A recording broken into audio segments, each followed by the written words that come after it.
Latch technology. I know they're major, always felt really. You locate no street. Yeah. Or even if you're saying, hey, I'll be on the state, they can't put that in, they have to get an action. But no, the system itself, I like this. It doesn't recognize it. One.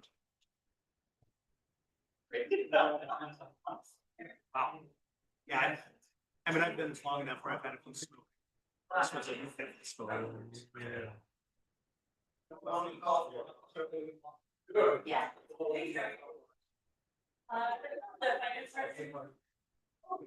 Yeah. All right, attention. Please This unmute meeting the to mics. order. Say it one more time. You know that the mics are on. Now that the mics are on, okay, by the power granted to me as the chair of the budget committee, I call this meeting to order. And we'll go around and do introductions. We'll go counterclockwise. My name is Gary Reed, Budget Committee. Anna Cavallari, council. Todd Abel, Budget Committee. Megan Saunders, Budget Committee. Abigail Elder, City Manager. Paul Blackburn, Mayor. Doug Spina, City Council. Ben Mitchell, City Council. Amanda Gaki, City Council. Graham Polson, City Council. Tina McNerney, Budget Committee. Brandon Cameron, Budget Committee. Should we do the outer circle or? Yep, and then. Okay, how about the outer circle, chief? Josh Rogers, Fire Chief. Haley, Management Analyst. Chris Longinelli, Finance Director.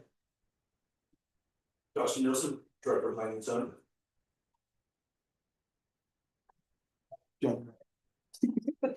Okay. And on mine. Oh, and on what? Is Gladys? I don't see anybody on the line. I see Graham's name up there once in a while. Granberg Budget Committee. Hi, Graham. Hi, everyone. Gladys Rivera, City Council. All right. So, do I have a motion to approve the meeting minutes from last week? I so move. Good job, Anna Cavallari. Do we have a second approval? Second. That was Amanda second? Amanda? Okay, all those in favor, say aye. Aye. Anybody opposed to that? Good job. Nice work, Jen. Way to get it around. From 2 weeks ago as well. Oh, Oh, yes. okay. Do we have a motion to approve the meeting minutes from 2 weeks So ago? move. Good job, Anna. Second. Well, Amanda. Repeat of eight. All those in favor? Aye. Anybody opposed? Amazing, sorry. Okay, I will now hand this over Mhm. to Abigail, or do I hand this over to our police chief? Neil Holtz? And our first department is. My Fire turn. Police. Alright. Looks like you're ready. Thank you. Ready? Well, I just want to say thank you for letting us have the opportunity to share. For us, I'm gonna show you some numbers and stats. I have to laugh that law enforcement. Probably not great to have high numbers, right? We love to live in a community that has zeros on everything. Other than maybe outreach and those other things, but when our stats are kind of high on some things, it can be scary sometimes where we live, but we are definitely living in a great community, so. A little bit about me, going on 30 years with the city of Hood River. Prior to that, I worked for the sheriff. Might want to catch the, there you go. Prior to that, I worked for the sheriff's office, so, I believe this is my 15th, 16th budget. So, it's appreciate it and honored to do it, so. I'm gonna go through kind of a show and tell, like I say, law enforcement. These are just basically what we've done through the year, just little snapshots, so you guys kind of know what's been going on in your community and what kind of what we do. I'm gonna do everything for some stats. I'm gonna show some things as far as arrests and such like that, a little bit of community outreach, and then with parking enforcement. That's kind of a hot topic in our community, small community, Peta Parks, kind of different for a lot of small rural communities, so I like to add that in just to kind of see the budget and the council, kind of where we're at for the snapshot for the year, so we have a little bit of that in knowledge, so. Start here a little bit of who we are as far as this is as far as this flow chart of this, the police department. There's myself. We have one lieutenant. I always like to say that he's sitting in the back there, quiet there in the back. He's the only one in our the police department that's out of the contract bargaining agreement, the association. So he's kind of my right-hand person. He's the one that can find in and talk to, close doors, the day-to-day stuff that's needed, especially for law enforcement, emergency service in general, just to have someone there. We have 3 sergeant positions, 10 patrol positions, we have 1 administrative assistant to catch all up front. We currently have 1 detective, I'll just kind of say that real quick, this community needs to start looking into the 2nd detective. We've got a lot more cases, more complicated cases, like most recently we had that murder case. And so something that, I know those numbers look great, people always ask, why don't you shift like a couple from patrol and make it detectives? What our staffing level is, today we have 16 FT positions, we only have 14 of those full. We actually have a 15th person, but he's actually at the academy, he'll be there for 4 months and then again about a year until he gets on the road with us, so. So we've really been working with 14 positions. 16 positions as far as patrol myself, the lieutenant, I consider us working people in a small rural community, you kind of have to check calls once in a while. Lieutenant Shaley Donnie's first name, he definitely takes a lot of calls for the week. I would say we're at bare minimum as far as when everybody's here, things run great. I think 24-hour, 24/7, Gary, you can relate. When everybody's here, everything's great. Vacations, training, sick leave with Oregon now, FMLA, OFLA, Oregon Leave Act, the standard workman's comp. Soon as we took 1 person away, like today, we had an individual calling sick. I had to change 2 officer shifts just to make that work. 2 evening shifts. 1 had to come in early, 1 has to stay late. So just 1 person taken out with a staff of 16. It's like I say, it's bare minimum. Great when everybody's here, but when you take 1 cog out of the wheel, definitely makes a little shaky when you're running a 24/7 organization. Parking enforcement, we have 1. So here's kind of a little snapshot where we're at. I always like to bring that when we were 08. Donnie and I worked during that time. We had 15 full-time certified officers. Today we have 16 full-time FTEs, but again, we only have 14 currently working, 15 at the academy. So we haven't filled that 16th position yet, so. Sworn officers, first meeting, you guys had talked about, someone had stated like, what's it look like for our size of department? For other areas that kind of resemble who we are. So what I did is we did a comparison wage study not too long ago through HR. And I pulled up the cities that actually we compared to. The 2 that I really want to highlight is Seaside and Lincoln City. I recognize those as probably more like us, very touristy driven. That's kind of their style of life. So it kind of gives you where we're at as far as staffing level. So the blue indicates sworn officers. So Hooter has 16 with our population. Seaside has 20 full-time sworn officers. Lincoln City, 28. Florence, 6, State 15, and Sutherland 13. The 2 in the green, I kind of highlighted that. Those have a monthly dedicated safety fee as we look down the road. That's kind of a new trend that communities are doing now, putting a small fee against their maybe water bill or something like that. It's a community police safety fee that they pay. Here's staff experience, kind of want to know where we're at right now. I'm in the 20+ years. We have currently had 9 employees under 5 years with the city of Hood River. And then I would say in a couple of months, we have another individual that's in the 20+. So we'll have 10 probably August 1st in the 5 and under realm. So we have 1 patrol in our administration at between 6 and 10. We have 1 patrol, 1 sergeant between 11 and 15, and we have another patrol in 16 and 20. So a very young, as I think all of us will say, quite a bit of turnover in our community. And a little bit of that too is livability. I mean, a lot of the guys that we get, we hire them, they're here for 2 to 3 years, kind of like training ground sometimes, and then they move on to somewhere else. Just and the younger generation not to chase the money a little bit more than just the longevity of one career in one place. So here's a little bit of call for service. Again, I like to just kind of see where we're at in statistics as far as staffing level. We did a slight bump from this last year, 6%, just a small bump up. And call service in a big one around 2021, where we're at there. Kind of highlight the pandemic. I think Chris highlighted last year as well as I did. You know, they did a study, League Oregon Cities, said cities overall had some enormous bump in that in 2023, right after the pandemic, of just activity.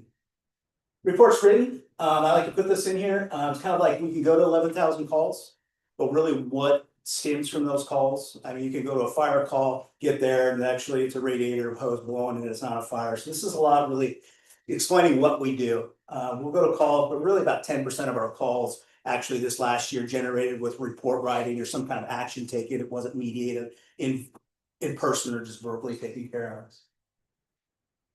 Arrests, I know that there's been a lot of talk about arrests in the community, how we're overwhelming some organizations, i.e. the district attorney's office. If you look at statistic, we're out from 2023, we're out today, substantially dropped in arrests in our community. Just this last year, we're down 24%. That's overall arrests. So that's just not one specific arrest type, which would be like, say, DUIs. We hear that name a lot in our community or in our meetings of DUIs. The city of Hood has so many, and it's so many arrested and overwhelming organizations. Here's a great snapshot of that. DUIs arrests. 2023, we had 294. Phenomena, we'll never see that peak again.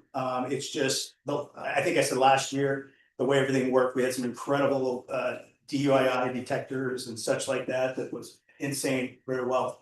This last year, we had 85. So it's went down 42%. So it's substantial down as far as DUI arrests from what we were 2 years ago. So that caseload or obligation to prosecute those that went down significantly. And then I just kind of want to do a comparison because again, all we hear about is DUIs in our community. It's only 15% of our arrests through the department. So it's really a small snapshot of what we do day in and day out right here. And this is a quick breakdown, just kind of wanted to let you see what we're doing. Warrants, right up there, arrest warrants 133. The next thefts is, I believe, up there 56. So a little snapshot of why so many high warrants. That could be other jurisdictions or just ourselves. So we could go to a store, found out that someone had stolen a bunch of items. We write a report, and then there'll be a warrant issued for the rest. They may not be there. We feel like, is this prosecutable? And that's one of those things they'll review and then say, yeah, let's issue a warrant for the rest. So one is within our community based on a written report. The other is maybe an outside agency. And people always ask me the other. I kind of put just a small snapshot on the upper right there, the lower right, harassment, hit and run, reckless endangerment, strangulation, trespass. These are all the ones that we categorized in other this last year. And there's 73 other offenses that we have to categorize for federal government, FBI, they call it IBRs. So I don't recall what that means, but here's just 3 snapshots of incidents that occurred within the community, 3 different ones. I always like to put a little bit of drugs up here just to kind of see what you're doing within our community. Almost 15 pounds of methamphetamine taken off of just a standard traffic stop on Wasco Street. And these are all taken out of a traffic stop. So fentanyl, methamphetamine in the bottom, and then scales. Usually where there's drugs, there's scales come with it. So few gun pictures that were taken out. These were felony possession or unlawful possession of a firearm. These were taken out of vehicles. So AR-15 at the top, ballistic vest. And then just a little snapshot of what we do in with our office as far as training hours. Small organization, I really promote training in and out of the organization. We have 865 hours total for the department, averaging about 61 per full-time officers. We have a couple of volunteers. They categorized 13 hours this last year. So we try to stay, up to training as much as possible. It's about 5 to 6 hours a month that we push between policies and mandated training that we're required to do. This is kind of exciting. This last year, we go to these trainings, Oregon Chiefs of Police, city managers, connected with an individual at Oregon State Police. Was able to get surplus grant or surplus equipment, which reached about $50,000 free to us, the city. So basically, I just saved $50,000 within our materials and service budget. Oregon State Police went to the newest and greatest taser. We currently have the X26 is the upper right, and the one that they were discontinuing just because they wanted the newest and they could get it. We got the Taser 7, which is lower left. It's years in advance what we're currently using today. Technology, as you see in the bottom right there, as far as it holds 2 taser probes, where the ones we currently have a single taser probe, so less lethal encounters. We're able to actually, well, the new ones will be able to deploy and then deploy again without having to try and find a cartridge or not be able to do it at all. definitely some great things as far as better aiming technology, warranties, our current ones now is, there's no warranty or backup service on it, so it was a great find. It cost us a few $1,000s for the holsters. I thought I had those sealed up, but they got rid of them before I could get the surplus paperwork for exchange, donations, what they called it, back and forth, so we do have to buy some holsters with that, so great find for our department, community, so. Little community outreach, we still try to stay very busy in the community. We had a lot of elementary schools this year, they really came to us and asked if we'd be willing to participate in some of the programs. Special Olympics every year, we love doing that one, it's a fun time. School to our right, elementary school, and then the Safe Halloween downtown, this is we do every year. And then upper left, safety fair, that was the Easter egg hunt we had this few months ago. We did a bet with the fire department, they said if we held up the donuts picture of Krispy Kremes, they would put it on their Facebook page, of course. I said, let's do it, I said, why not, so we're not too proud. Yeah, just need a coffee pit, that's all I wish for. One of our new officers, Officer Wells, bottom right, local kid, family was Norchidist. And our lower left is also Jose Ramos, one of our new officers, a little over a year on.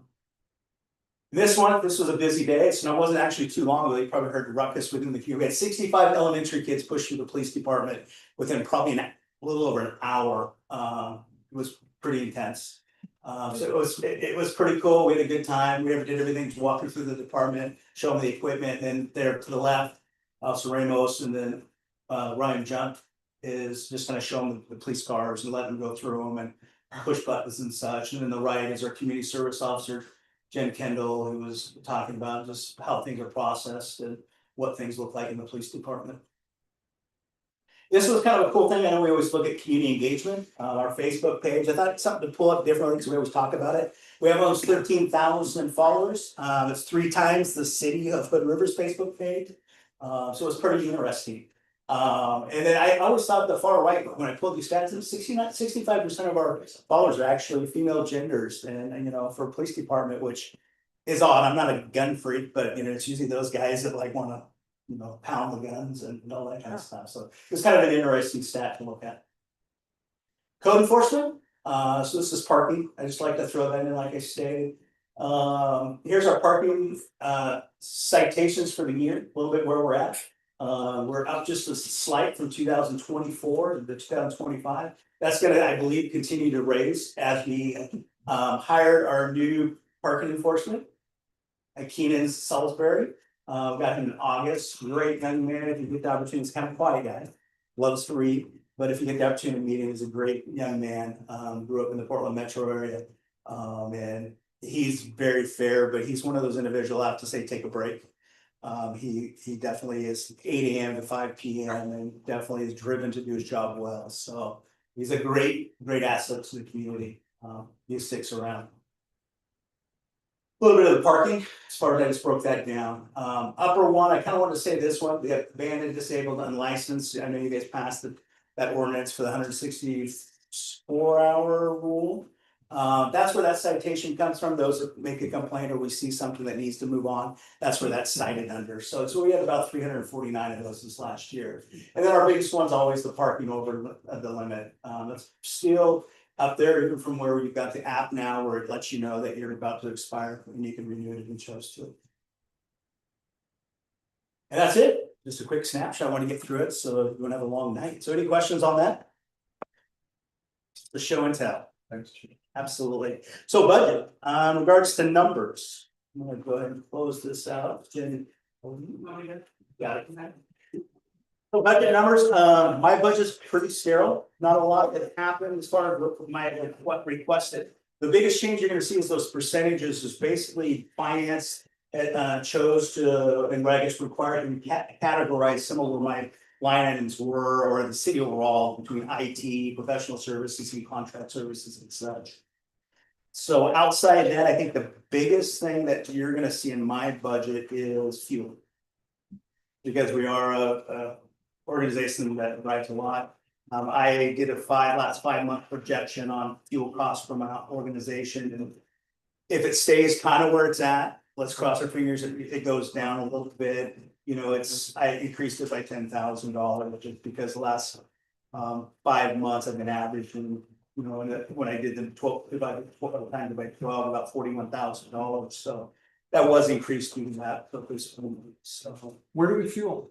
we have a contract with Hood River Supply, which surprisingly, it's one of the lowest fuels in town right now. I'm not plugging, but I went by there and it was, rather lap yesterday before, it was like 465, so that's it. It's one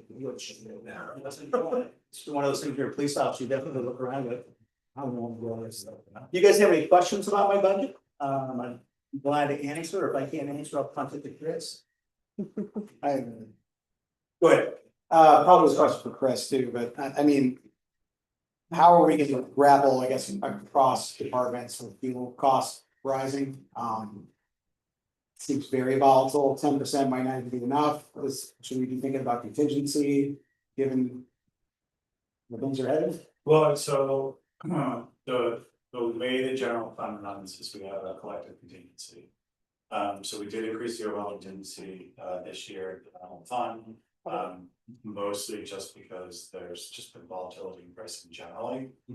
So I'm not sort of, not understanding where inflation is gonna go, I don't think where sort of fuel prices are gonna go, things along those lines. Chris, did you turn on the microphone?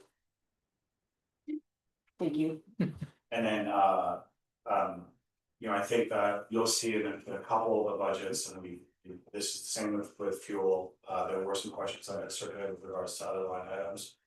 In general, we've been looking at actuals for the sort of the first part of this year to get an idea as to what we should be priced with. So that's what it is. That's really what I did, is look at my last 5 months. And took the higher, took the last, took the high, and sort of find a medium for where we're at. Guesstimate for the year from my fuel. And you said 10%, it's actually 35%. $10,000. Oh, 10,000, not 10%. No, $10,000 extra. Okay, yeah, okay. Yeah, thank you, man. Yeah, I was just wondering, it's in terms of dollar amount, police reports, it's like $1,000, but it's a 42% increase. Is it just a fee? You've increased the fees? Because you said police reports that they have gone, you've done less of them in the last couple of years, written less. But yeah, the budget is, I think I'm reading it right, is 42% higher. Is that just because we're charging people more to buy them? Or am I? Last one. Oh, serious. No, actually, what that is, that's a records request. So when people are requesting the record, so that's anybody at this insurance company. I was telling Abigail, and Chief Rogers, since COVID, the request for records request has gone astronomical. People, I don't know what it is, insurance companies, just people in general have done huge records requests, and that's like a hard number. So what I did the last year, did an average of what that looked like, and it's just people are asking for records, and we were talking like the amount of records requests, I could hire a full-time or a half-time person to actually just do records requests. And we're a little bit unique because we have the HIPAA rules, we have ages, we have so much we have to take out. It takes so much time for one individual just to sit there and go through every report, make sure, names, everything's valid, and juveniles are even more so. Thank you, that makes sense. In my industry, there's also more records requests. Yeah, it's. I feel like it's a thing. Yeah. Question. So this assumes staffing levels stay flat, We were told staff never stay flat. we were told. I'm Wow. sorry. So the 16th position, it's not filled, is that by choice? Is that difficulty recruiting or limitations? There is, we're starting to see a slight uptick in those that are applying for organizations and law enforcement in general. The only thing that we see we're special is a cost of living here has definitely changed as far as wage. That's probably the only thing that's the hindrance of it. But outside of that, we're not seeing the applicants' numbers. And I feel that we're not seeing some of the quality of applicants now, especially, again, we're gonna use that pandemic as my excuse, but it's not. We're having more people apply, more people apply that really don't even meet the requirements or can't pass a psych or have some tarnish within their history of, they're automatically certifiers because of something in their record, so. Yeah. Well, one follow-up, yeah, are you happy with the service levels? You know, I think what I said earlier, and that's kind of where I started with it. 16 is happy. Patrolman. Do we need other positions like patrolman or like a detective? Absolutely. And that detective wouldn't come from the outside in. It's gonna be someone that knows the organization, knows the system within the district attorney's office, knows around, and then you backfill with patrol. So you could fire another patrolman, you would bring someone into the detective's position. You know, and it's one of those things that the sheriff's office has 3. Wasco County, which is bigger than us, they're at 6, 5 or 6, you know. We have no specialty positions. We're on a drug task force team, which those I call those privileged positions. Our number one responsibility is patrol. Really, that's the gut roots of law enforcement is patrol. You respond to people's in need of, you know, calls for service. That's our number one. Everything else is the I call them luxury positions. Detective is definitely needed nowadays just because the high tech crimes, the bitcoins. And you get one shooting, one murder, we had some back-to-back shootings, it just wipes out a small organization. Luckily, we have an intergovernment task force team from the Columbia Gorge, which consists of the sheriff's office, us, the Dalles, and Wasco County, and so all those detectives can get together on major crimes and actually take care of those. So if it wasn't for them, for all of us in the Columbia Gorge, we couldn't handle the responsibility and still do the day-to-day responsibility. So I say 16. No one's on vacation, no one's on sick leave, you know, I mean, it works. Again, like today, we have 14 full-time, no one's, well, we have a couple of people out, but we had to shift 2 different shifts just to make one person that called in sick, and we knew they were getting sick yesterday. We're like, let us know early so we can pivot either direction, so the lieutenants calling around and saying, hey, we need to push the shift either direction just to make it work, cover those overlaps, so. Our goal is 2 guys on at all times, if possible. Times it doesn't happen just because of that staffing level, but that's my prerogative and for safety. So. Chief, we have Gladys raising her hand. I don't know how that works. Thank you. Can you all hear me okay? Yes. Great. Thank you, Chief, for the overview. Can you help us understand what is the cost per officer turnover? So the recruitment and training of that.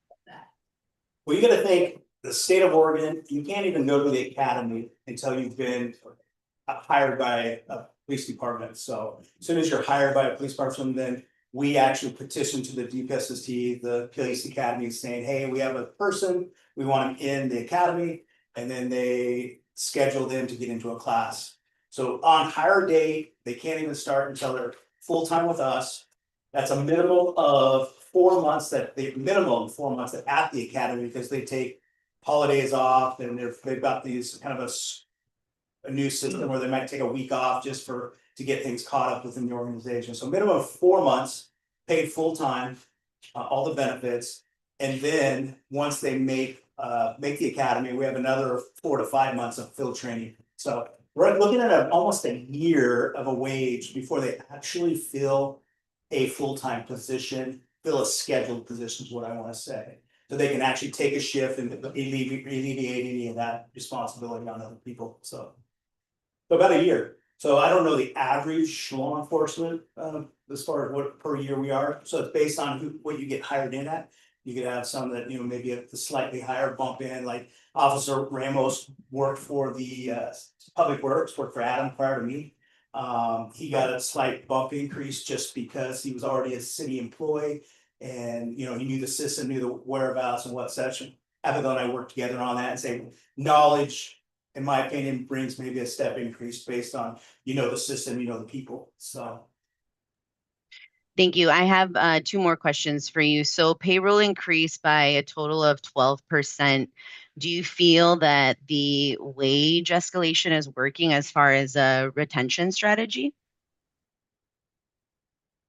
There's always agencies that are gonna make a lot more than we're gonna make. We're never gonna touch the big organizations. It's just fact.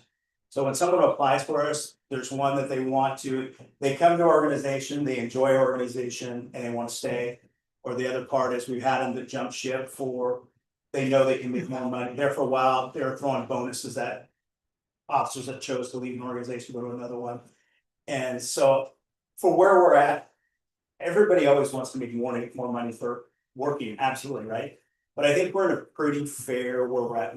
We've done a great job. City managers now, city manager in the past, manager have done a great job is trying to keep that escalation of where we're competitive in the financial world. So, and benefits as well. So that's another piece of it that I try to strive to tell these young people that it's not just the dollar amount, it's what's the benefit package look like, which public service we get a good benefit package. So, you know, the people, they don't always leave because of the money. Our biggest thing is, it is money, but it's housing as well, so. Yeah, and I've definitely heard some of the stories of your officers that have gone to other areas, and that was definitely a piece that came up. Given that you had mentioned there's only one vacancy at this point, can you help us understand a little bit more of the reserve program and how you're utilizing reserve officers to potentially fill? What can and can't they do? So a reserve officer is basically, that's a volunteer, but they have to meet the minimum requirements and go through a training program, just like a full-time. Their actual training program is minus the academy, but they do in the in-house academy is exactly the same as to become a full-time or a full-time officer. All the training you have to meet the maintain those. That's the difficult part about reserve programs anymore, is people don't have the time and effort. I think you mentioned this last year, is clubs and such are going away because we're a community that works 2-person jobs, or we may enjoy the outdoor stuff, you know, so it's hard to get someone committed to come work for us for free and still have to meet all the requirements of each year of all the training and such. So that definitely has decreased. In that, as well as we don't have the staffing level like we used to, as far as to maintain what we're currently doing, to pull people off the road to train too. So we're looking at 2 to 3 hours of training, so just on their own, they have to go through the same training manuals we do to meet the standards for the police academy, so. Okay, I promise this is my last question. Earlier you showed us the PowerPoint where DUIs are down to 85, I believe it said. Last year was 147, and then in 2023 at 294. What do you think has added to the decrease? Do you think it's truly because people aren't, they're not drinking? What do you think is leading to a reduction in DUIs? I mean, I think I stated it already, I believe. Everybody, not everybody, the people that get DUIs probably have driven drunk or impaired. I use the word impaired because everybody thinks drunk driving. It's not the case for DUIs anymore, it's the impaired driver, it's not a, the 08 is DMV implied consent, that's all that is, everything else is impaired driver. That's whether it's narcotics, prescription drugs, or alcohol. I think a lot of that is, for us, is back in 23, we had a couple individuals, one went to Washington State Police, that were incredibly detectors of impaired drivers. And I tell all my officers, don't arrest anybody unless you feel it's 100% confident, and they fail the test, the agility test. So that's a piece of that. I believe we have organizations that's young. We got 9 people, 9 total people in the organization. It's under 5 years. As you do the job, you kind of build confidence and such. So I think that's a lot of it. So, and maybe the other fact, maybe everybody's excited about Uber. I don't know. And they're just waiting for Uber. I don't know. So. Well, I want to clarify that it's a transportation network, that we haven't been specific about a specific organization, and that it's transportation networks. Well, I've been working with Uber behind the scenes. With, Thank you. with you. Get them to return my call. I know, exactly. Thank you. Additional one. So when you talked about like the record retention, or the records request rather, that's a time suck, takes a lot of time. Are there any softwares that, your law enforcement uses to kind of reduce that amount of time? So this is what's difficult with CAD. So we're a 911 district. So we are. CAD stands for Computer aided dispatch. not designed. So we are actually connected with sheriff's office, Because the 911 district, it stands alone, it pays through everybody. And then the sheriff's office has a back end system called RMS, report writing management, report management system. So we're both the same as the sheriff's office. And then you've got now, which Josh will probably talk about a little bit, it's the sheriff's or the 911 district has just changed CAD systems to upgrade it. Well, not when we thought it was an upgrade. Sorry, I said that. Public though. So we're only as good as the system we have in place. So we actually have a pretty good system. It just takes a lot of, even with systems, it's, I want to use the word like the idea of AI. You can have AI write your paper, but you still got to go through every line item and make sure it hits something like that. So that's still where we're at. It still takes manpower, woman power to actually go through each one of those. So could there be something you could drop into? With money, absolutely, probably somewhere out there you could find something, so. I know the one young lady that does records request for us, so she would definitely still go through it with a fine tooth comb. She's very diligent in what she does, so. If I could take a moment just on public records, how that works and why there's revenue to that, is someone submits a request, our first response is, we think this is gonna take 10 hours of staff time or this many copies or whatever, and then we tell them what that price will be, and then people decide whether they're going to do it or not, so. We do get some compensation for it, but it can be a real time commitment, particularly when you have to redact a lot of you have to review the information and redact it. Yeah, we definitely, we don't do any redaction until we get confirmation for the actual requester. Because, years ago, we said, we're gonna do it, it's been 3 hours, and then no one shows up for the report, so.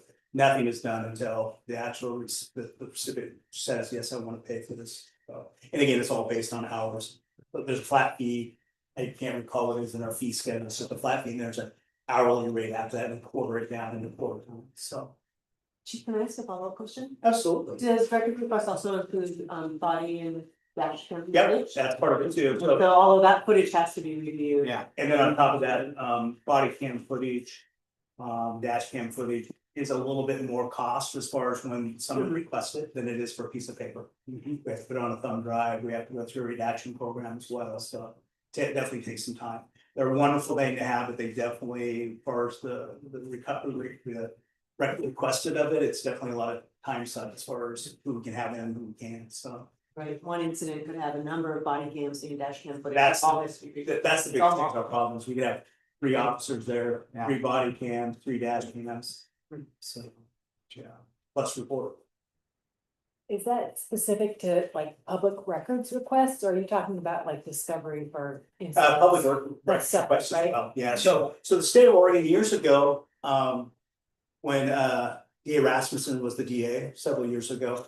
We did all our in-house discovery for the defense attorneys. And we were making, if you look at historical, our fees, as you stated, we were making good money off of records requests through the district attorney because of the defense attorneys. A couple of years ago, legislation changed that, said no defense shall pay for records requests based on a client.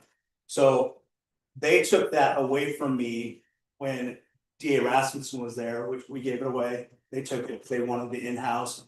Literally after they took it away, had it for a short time, legislation changed the rules, no longer to charge for requests through the discovery process through a crime case.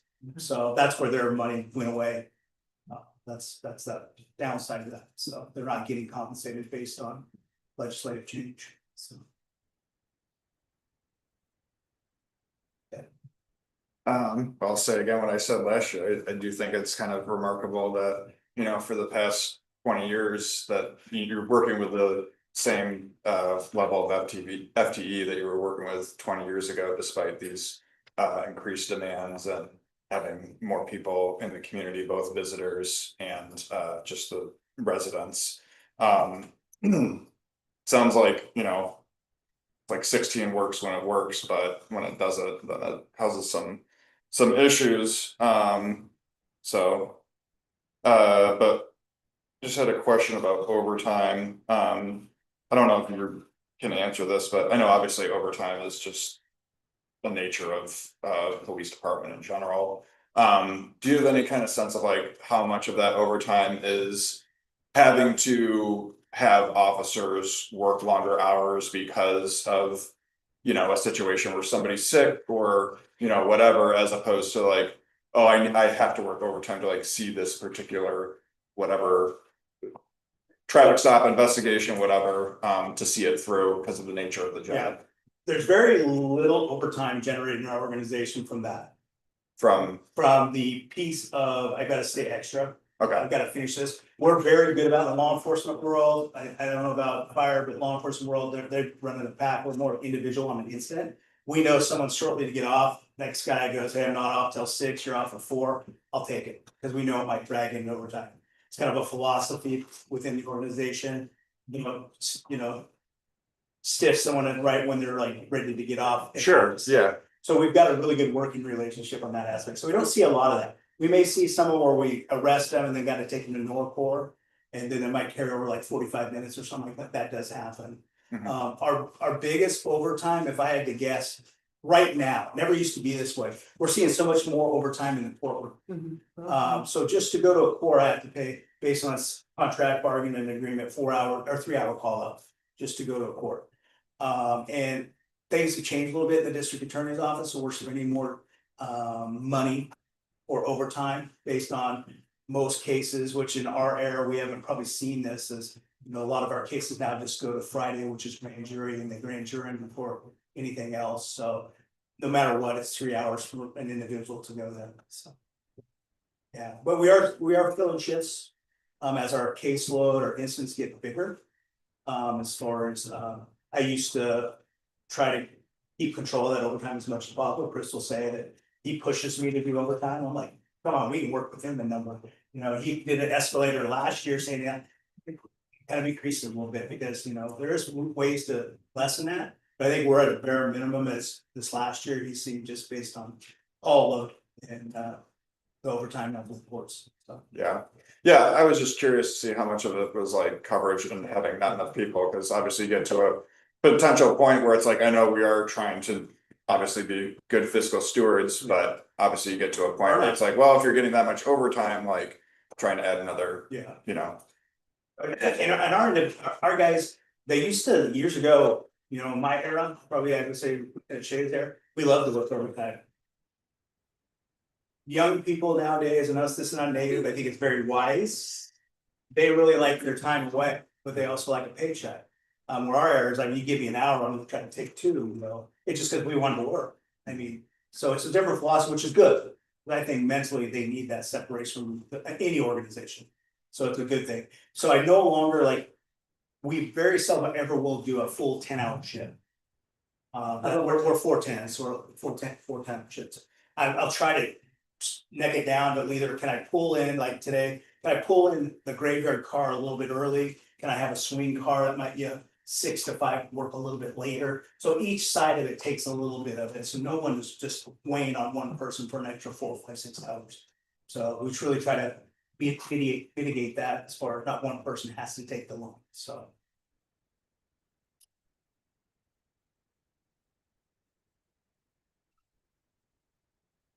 More questions? Gary, anything for a fireman? No, I think a lot of good questions and you answered them well. All right, I appreciate it. Thank you for letting us speak. Yeah. Thank you, Chief. All right. Next up, Chief Rogers. Year 1 budget. Technically, choose.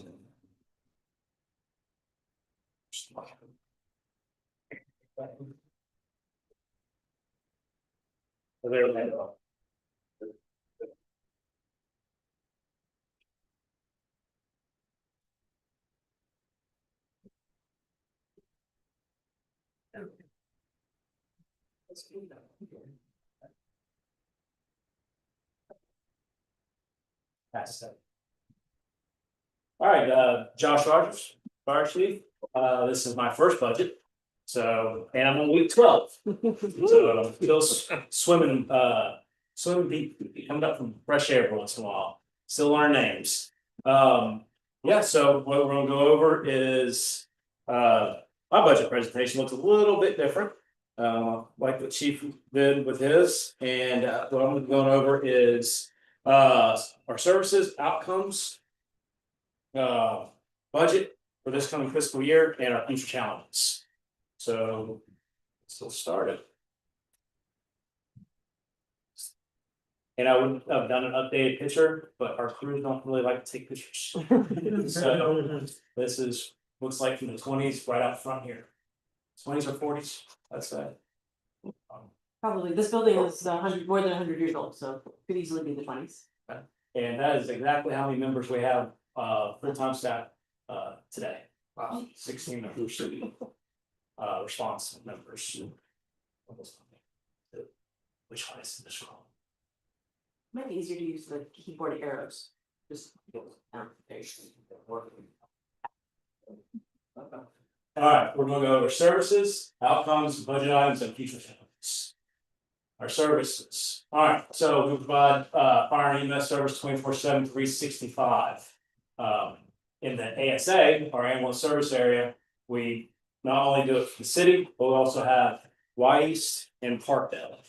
No, not Parkdale, Y East and Mosher. Mosher and West Side.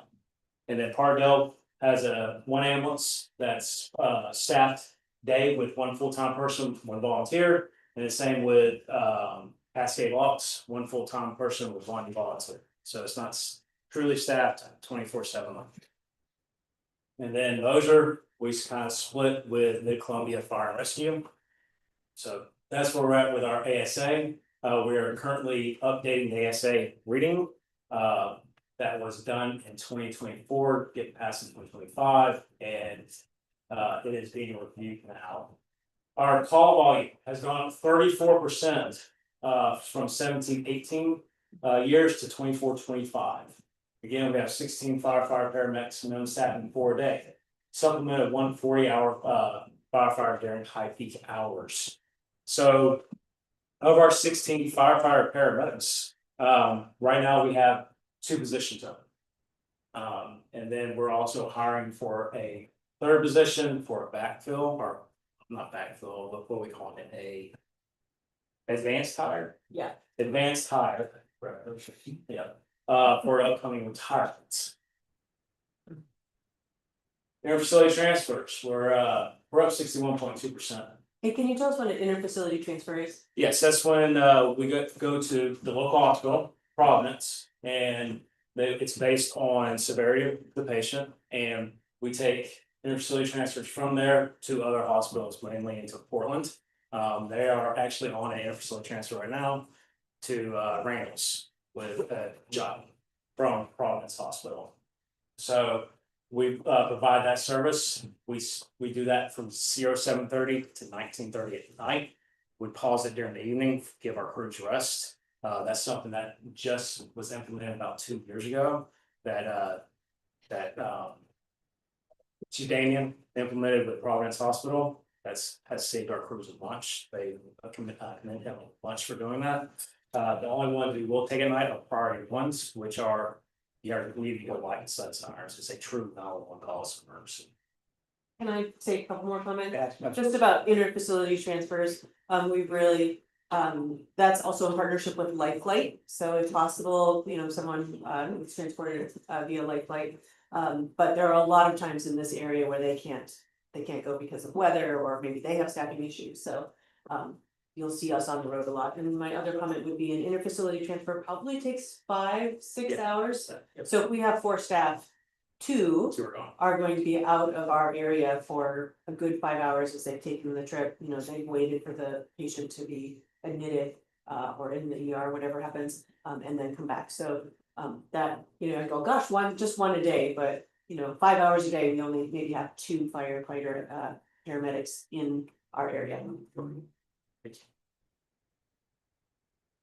Alright, so those are our services that we provide, a few, and then our outcomes. So we're talking about ASA. So it's updated 2025. Key implementation outcomes include use of the new GIS system for better, supposed to be better response models, to where instead of it just being our area that we're responding to, look at it as a big picture of if we're the patient's closer to Cascade, but on the Cascade.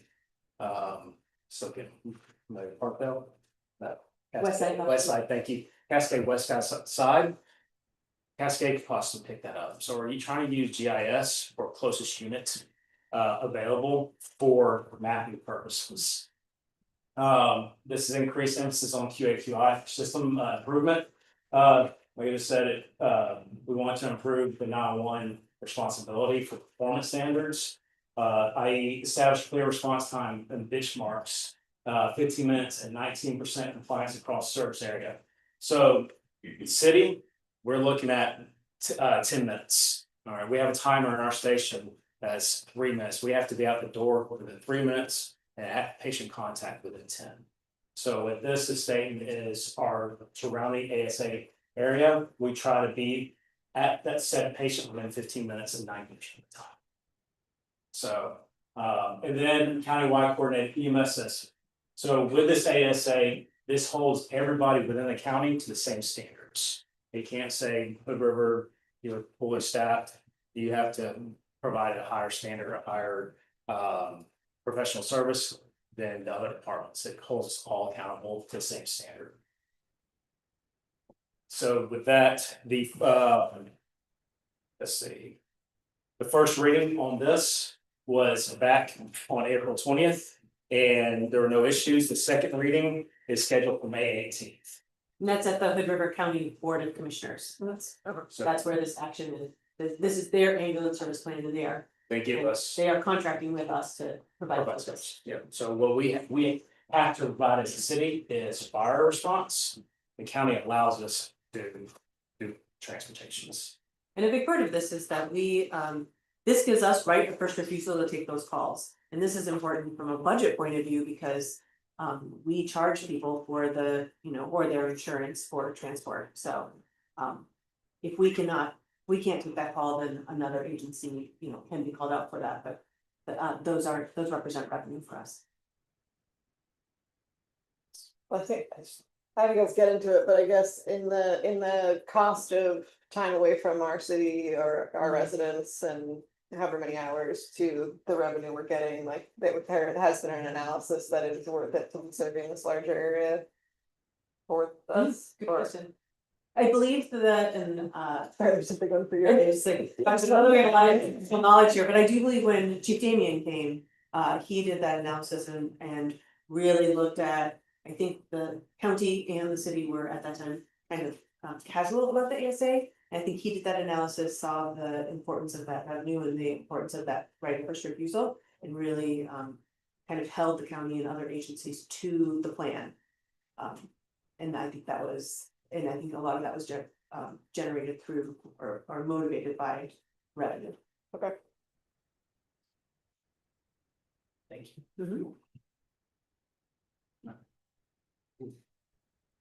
All right, so some outcomes, some strategic initiatives that are currently in place. All right, so we talked a little bit about CAD, computer aided dispatch. It is currently being implemented with some rather large speed bumps. Some of our expected outcomes with this though is faster and more reliable response times.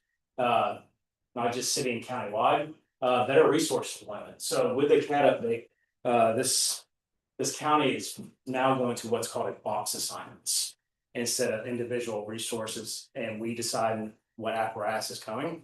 So now it's set up in each county or districts and city of if we get a structure fire, we know we're getting a 3-person engine from Hood River, we're getting a 3-person engine from Cascade Box, a 3-person engine from Y-East, and an ambulance from Parkdale. So it's going to be set up similar between all box assignments once they can get the program working.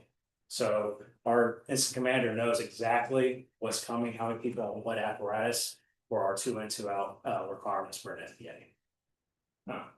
And then, of course, the biggest thing that our level that we look at is data-driven decision making.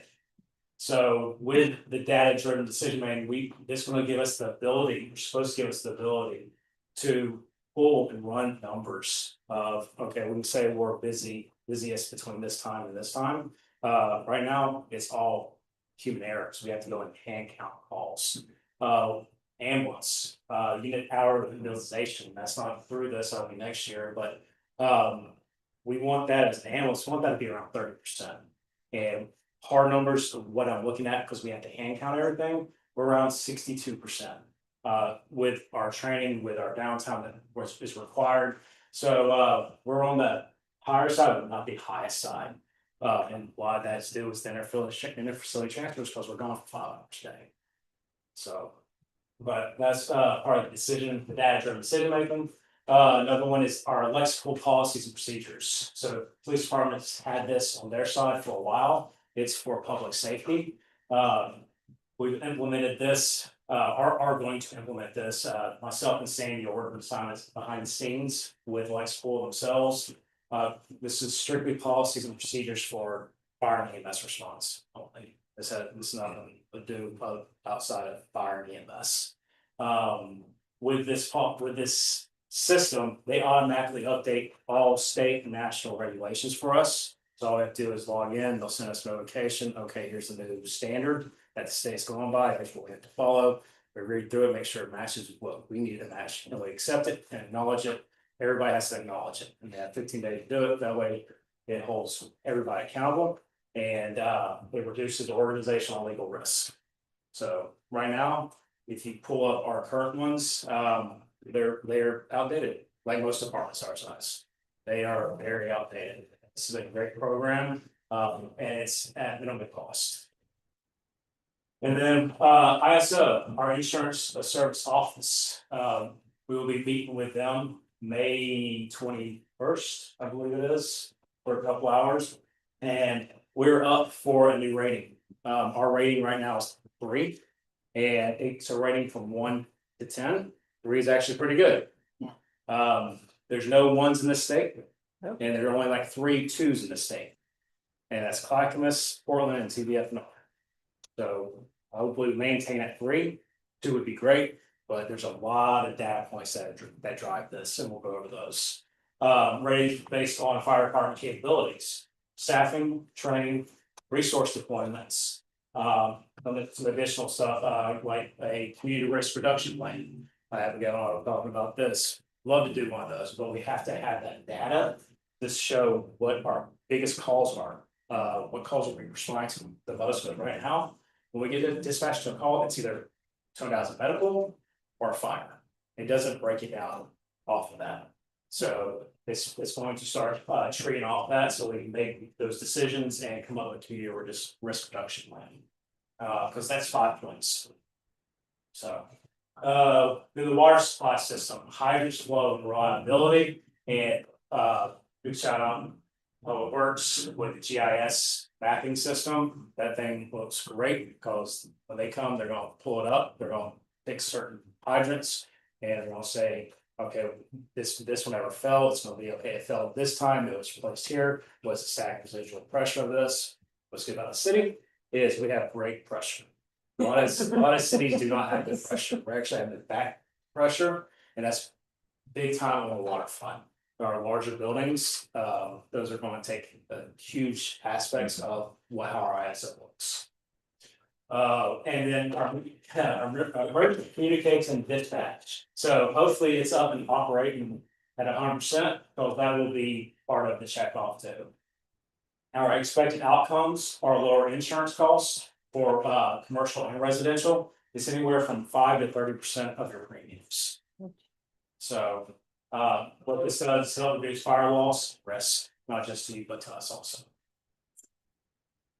Let's see what else that.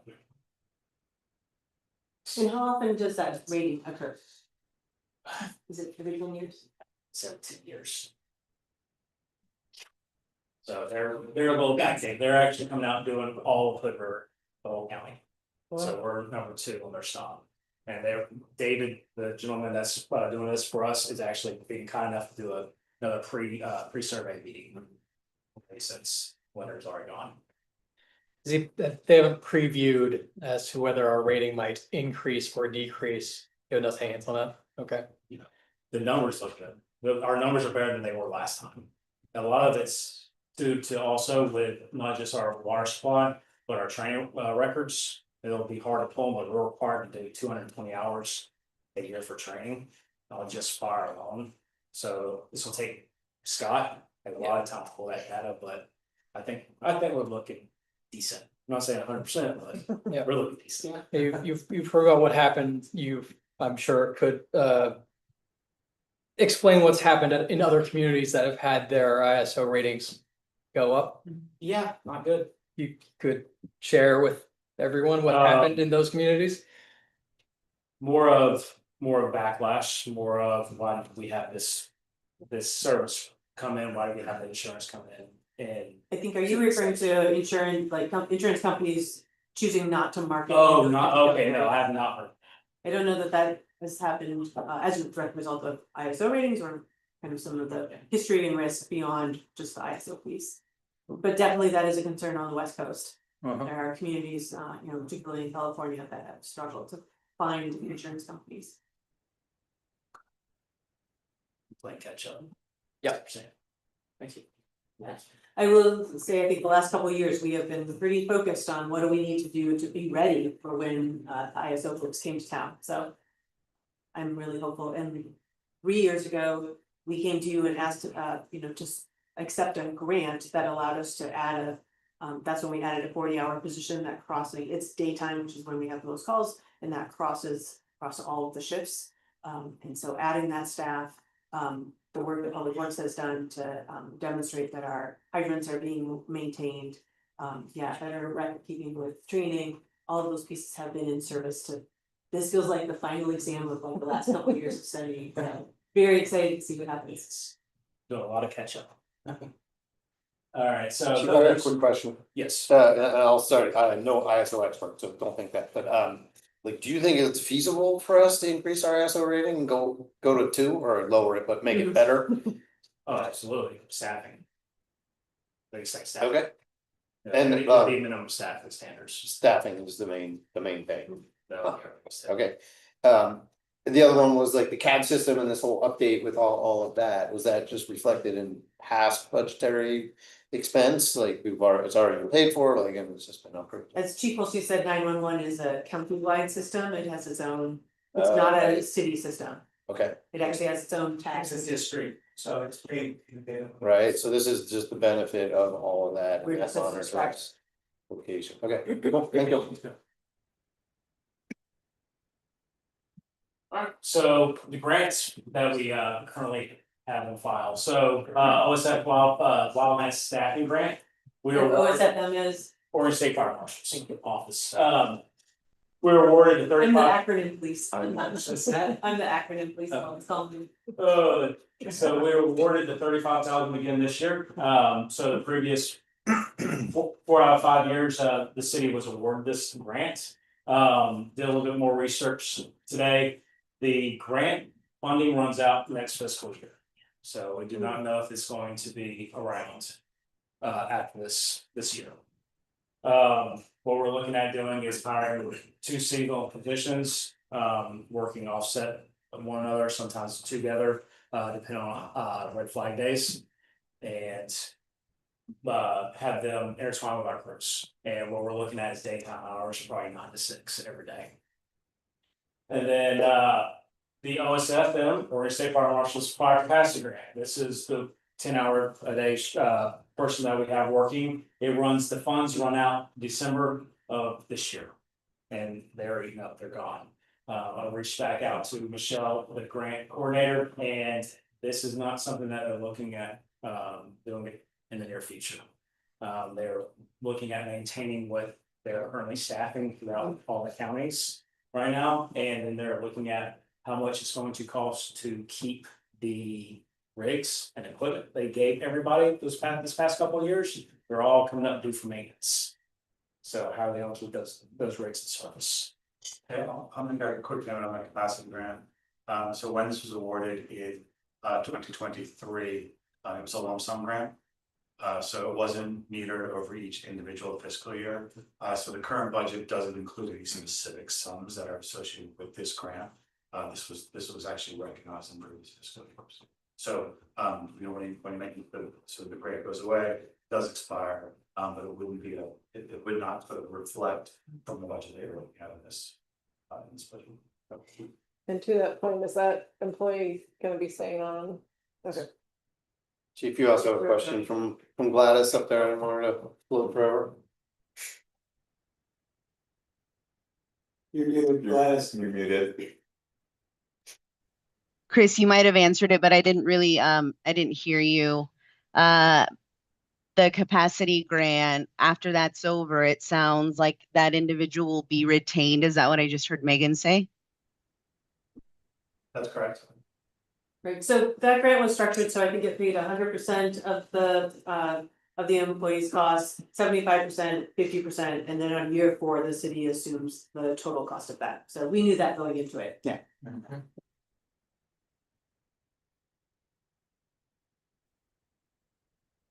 Keep going. Alright, and then we're talking about the Lexipol policies and procedures. So reached out to our CIS, which is the city county insurance services that we use. And received a $10,000 public safety grant, so this helped pay for the $19,000 fee and service. 10,000 of that for this fiscal year, so that was a nice little hit that we got. Usually it's awarded around $5,000, but it's the end of the budget season for them. They had some funds left over, and so they were double it and they gave it to us. So the annual cost, as you'll see in line item, and Chris explained in budget questions number 2. And our contract services went up $11,000 because that's what's gonna cost a year to maintain. Alright, budget. Alright, so these are the 2 apparatus replacements we have coming up.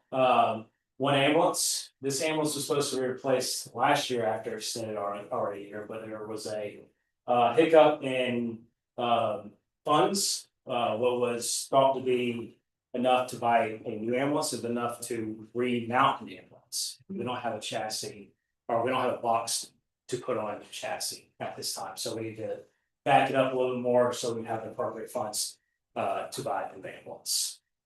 And then the command quick response vehicle, that old F-350 beast right there. Supposed to replace every 12 years, it's been extended to 6, and we're looking at close to $110,000 to outfit it and get it on the road. So with that vehicle, it's more than just a quick response vehicle, it's also actually used as a TFL. So the TFL is a task force leader for the county. So our current TFL is Scott, Captain Scott Tennant, and he's on a rotation 2 weeks throughout the whole year with 5 other individuals throughout the county. And he will take that whenever an event occurs for the county during his 2-week period. So to be that instant command to help deploy resources on the major events. I'll just make an additional note here, so these vehicles are all done through the vehicle replacement fund, which is part of the internal services fund that we discussed last week.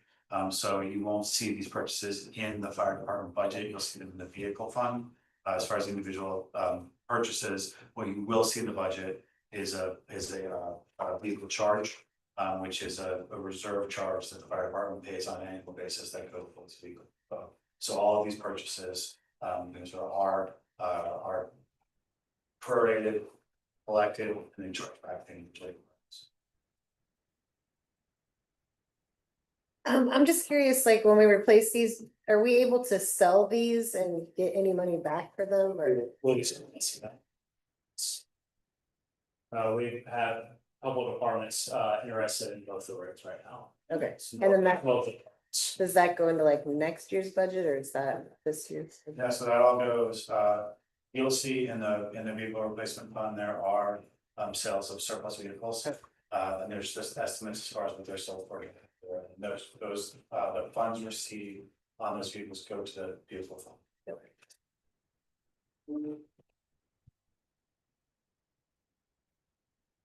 And we did donate an old engine this past year. So we tried hard to sell it, no lighters on it whatsoever. So we donated to Jordan Valley Volunteer Fire Department. So some future challenges. All right, so current vacancies, some succession planning. We got upcoming retirement, we have 200 vacancies. Lieutenant Inky is retiring on November 1st, that's when his 2-year contract is up. And that's why we're doing the advanced hire for his position. So we have 3 firefighter paramedics in backgrounds, one of which is advanced hire. And then another challenge we have coming up is we do have a projected vacancy of 2 captains. So 50% of our command staff at the operations level is going to be gone within the next 30 months. That is, I reached out to them today to double check this is their time frame, and this is what their time frame is looking like. So our response to this is doing a deep dive, full administrative and operational assessment, how we do business, from top to bottom, bottom to top. Chief's fortunate enough to have number 2 to help them out with the administration portion and operation portion outside the union. I am not, and it's so I find I use up a lot of time, Sandy's time, to help me out. Sandy, our HR manager. Yep, all right. So, doing a full administrative operational assessment, and then we're trying to get our people educated and trained, and continue education, bring outside training in, and the experience comes with time. It's not like it was in the 90s, 80s, and early 2000s where you ran a lot of fires, and we're talking about tactical decision making. You can go to these trainings and sit in front of a PowerPoint and say, this is what I'll do. But until you're out there actually doing it and putting people's lives in danger, it's a completely different story. So, again, that's part of the assessment of where we're going to be at within the next 30 months and so on. And I put shadowing up there. It's hard to find places around here how our captains operate. You send our captain to TDF&R, their captains operate completely different than how our captains are utilized. Same as our lieutenants, they're not true company officers. They have extra roles and responsibilities that large departments, they don't have those roles and responsibilities. They're not having to make those higher level decision making on critical scenes. So we're looking at where's the best place to shadow, and who's willing to allow our people to shadow, to take them on as a liability. So we're looking at those aspects. Some service demands, the facility transfers we're talking about.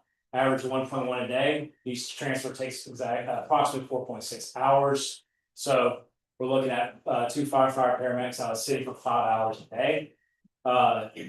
Each day, 20.1% of staffing has been reduced. Transfers take place 82% of the time between 7:30 and 7:30 a.m. and p.m. Our response to this is we utilize our volunteers when appropriate. So if it's a regular BLS call, basic life support call, credit for that, and we don't need to send 2 paramedics on that call for patient care. And we just need someone to drive. They have to be certified to the EMT basic level, and all our volunteers on the EMS side have to hit that. We'll push out a callback to our volunteers and see who can come drive one of our members instead of taking 2 firefighter paramedics out of the city. And again, I wish I had the data, I could run the data of how often that happens, but it's more than you think and less than you think, hard to say. So it's hard to put an exact percentage on, but that's something that we do utilize. We're going to continue to do a resource and staffing assessment of, again, how we're going to use our volunteers. We also push it out callbacks for overtime for our full-time personnel. Like she was saying, our day, we would love to eat up overtime. Now it's hard to get people to want to pick up 2 hours, 5 hours to drive into Portland. So, and then we have a strong relationship with Providence and starting those conversations of what our future partnership could look like. So again, needs assessment for the future. Quick one on that. Yes, sir. So I feel like we talk about this every single year, right? We're always seeing an increase in the transfers. See the increase in revenue, however, what's the primary driver here? Is this due to reduced services at Providence, being that we're in a rural hospital, reduced funding, all those sorts of things. I know they have reduction in force initiatives that are in place right now that are going forward. You know, what this seems to me this can only get worse in the coming years. Mhm. So, you know, any comment on, I can speak generally. Yeah. And you might have thoughts as well. I certainly, our population is getting older. And so folks might, you know, you have a heart attack, you have a stroke, you have a major pulmonary issue, you know, like COVID and stuff, you are going to be stabilized here and then transported to Portland. And so I think this a lot with a lot of folks who have maybe retired to this area, thinking we have an excellent hospital, because we do, but not realizing if you have a major event, you will be transported. So I think it's, some of it's just the demographics. I don't know if Providence has changed their staffing levels or what they, you know, what services they offer or not, but I think the, just the demographics of our area has changed. And you came from another area that also did transfer, so you might have some thoughts. It's also special, the services that are provided at the hospital, it can do your up to level 4 type of calls, to where once you hit that specialty, like DEAs, pulmonary issues, and chest pains that require more than just exam pain, or they're having to go to get an MRI or a CT scan that's not capable here, we're having to transfer that out. And to get people, or I mean, it's a system issue. Doctors are scared to death because so they're going to push everybody to be transferred. They do not want to release them and have that liability on them. That's why we came up with a protocol of, hey, this is how we will do these transfers. But if we're going to take a transfer, we might wait 90 minutes or so until we get some staff. It's all about capabilities in the hospital. And you're going to see, like you said, Peter's getting older, but the visitors, you're getting injured, more visitors in towns, it's just going to continue. will Providence tell during when we have these collaborative types of discussions with them, can they give you, we anticipate based on our activities Good question. an increase of X% because of XYZ? I mean, it just seems to me. Yeah, it might be interesting for me when you talk to their administrator, what trends are they seeing? It might be interesting if I can find the articles, not for us, but for, is it Legacy or Adventist in the Dallas? They've had some recent hard conversations with Mid-Columbia Fire and Rescue about transfers, because they're concerned about taking, you know, their staff out of the area. Their transfer time is even longer than ours. Yeah. But from a hospital's point of view, and it makes perfect sense, they are also motivated to free up that bed, right? They might have somebody who's being housed in ER who, you know, is waiting for admission. And so if they can free up that bed, which kind of puts pressure on us to do that transport when it's convenient for the hospital, but we also don't want to leave our area understaffed, particularly when we think of our mutual aid agencies probably not being able to fill us evenings and weekends. So it is a real tension, it's a constitutional from that. Thank you.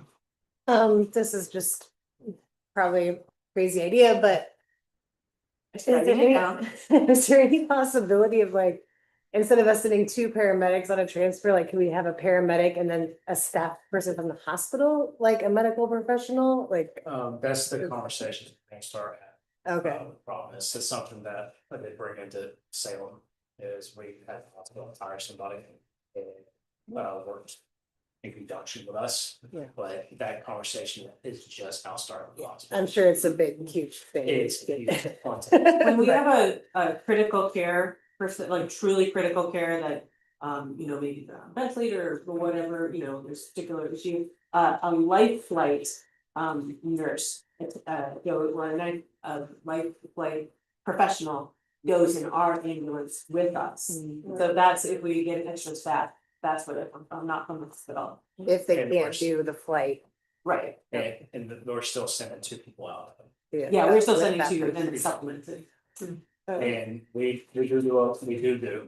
provide a lot of interfacility transfers from the hospital to the airport. With a contract with Lifelight from the airport back to this hospital, so that's an uptick in our IFTs, our interfacility transfers. So we do work a lot with Lifelight, probably every other week. And those are shorter distance and Yeah. time. Yeah. Can I jump in? I'm sorry, Nick. No, please do. I have so many stories to tell. I get a frequent question, you might sometimes hear this, why don't we do, well, one, why doesn't the hospital have a helipad on their own building, which the buildings just can't take that. That would be the ideal, right? So someone wouldn't have to be transported in an ambulance. And then why don't we use Friendship Park, like it has a marked H? And I think what we have found in the past is that requires us to block all of those streets. So that takes all of our fire staff and sometimes public works or police to fight, do that. And that's an area where we got a lot of kids biking down that road really fast. They're really easily to go around those barricades and stuff. So I think we have in the last couple of years made the decision, and I think the hospital is okay with the you know, the airport we can do it with very quick notice. It doesn't require closing any streets. The airport is equipped and ready to go. I think Life Fight like very much prefers the airport to Friendship Park, so. And we have a park, They were using Friendship Park though, like yeah, a long time ago, long time ago, cause I feel like just even several before years. I got here, so that's a long time, Okay. at least 5 years ago. I feel like the helicopter is always flying over my house and. That might be too, for other reasons.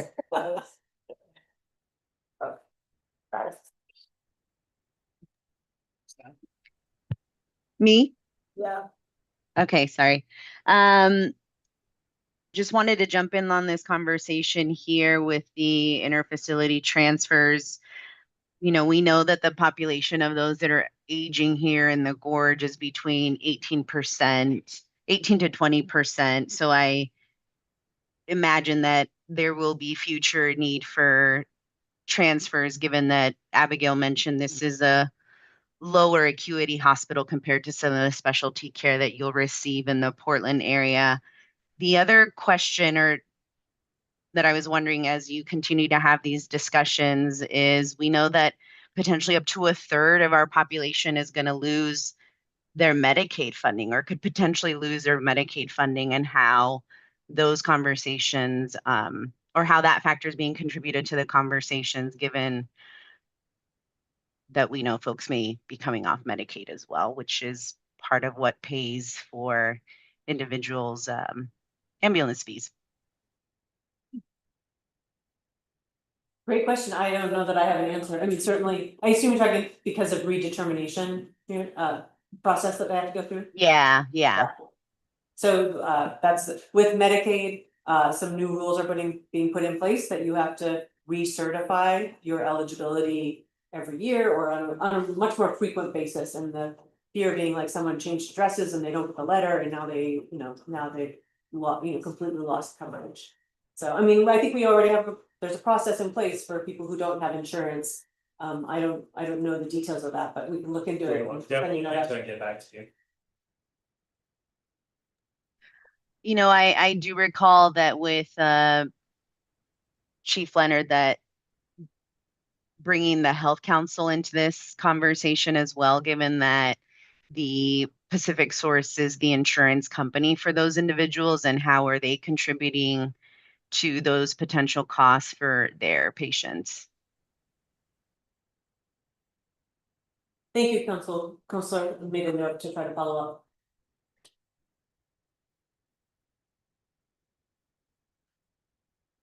Good. All right. Then last challenge is, yes, we have a new building. Probably the newest building here. New city, 12 years. We're having some maintenance and upkeep issues with our facility. Spent a bunch of money this past year, upgrading our HVAC systems, some plumbing issues. So all the fluorescent lights that were installed with the fixtures, they don't make those. So we're having to be very strategic on when and where we're going to replace those. We got a bid, or Leonard got a bid right before he retired, just to do the bay and the outside lighting downstairs was $130,000. So what we did was walk through with the electrician, and we purchased 5 light fixtures, LED, and we determined that we can go from 40 lights in the bay, cut in half to 20. So that's going to be a huge savings there. But again, that's just the lights. And the biggest cost is going to be the switches and electrical for the switches themselves. So what we're going to do is be strategic about it. We're going to move things around as they go out and replace it as needed. So that's where we're at. And then station access. security doors, how we get into locked areas. We now have 3 doors that are down that don't work, that require a primary key to open. And everybody can't have a primary key because one big one is where our narcs are set up and stored. There's only certain people that can get into that closet. There's 4 of us and I don't even want to have access to it. But we cannot just give a primary key out to everybody. So those locking systems are outdated. They don't make them anymore. They only make parts for them anymore. So we're trying to figure out best way forward to what we're gonna do to replace those. So.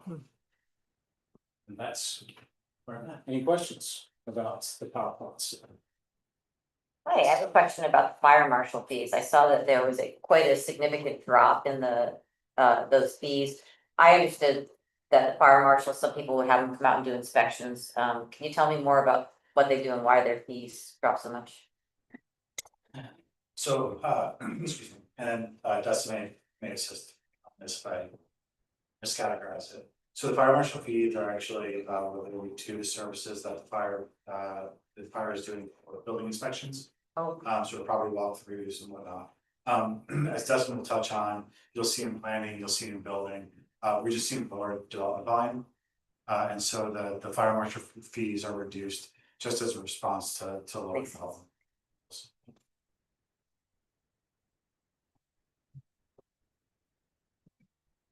Councilor Rivera, go ahead.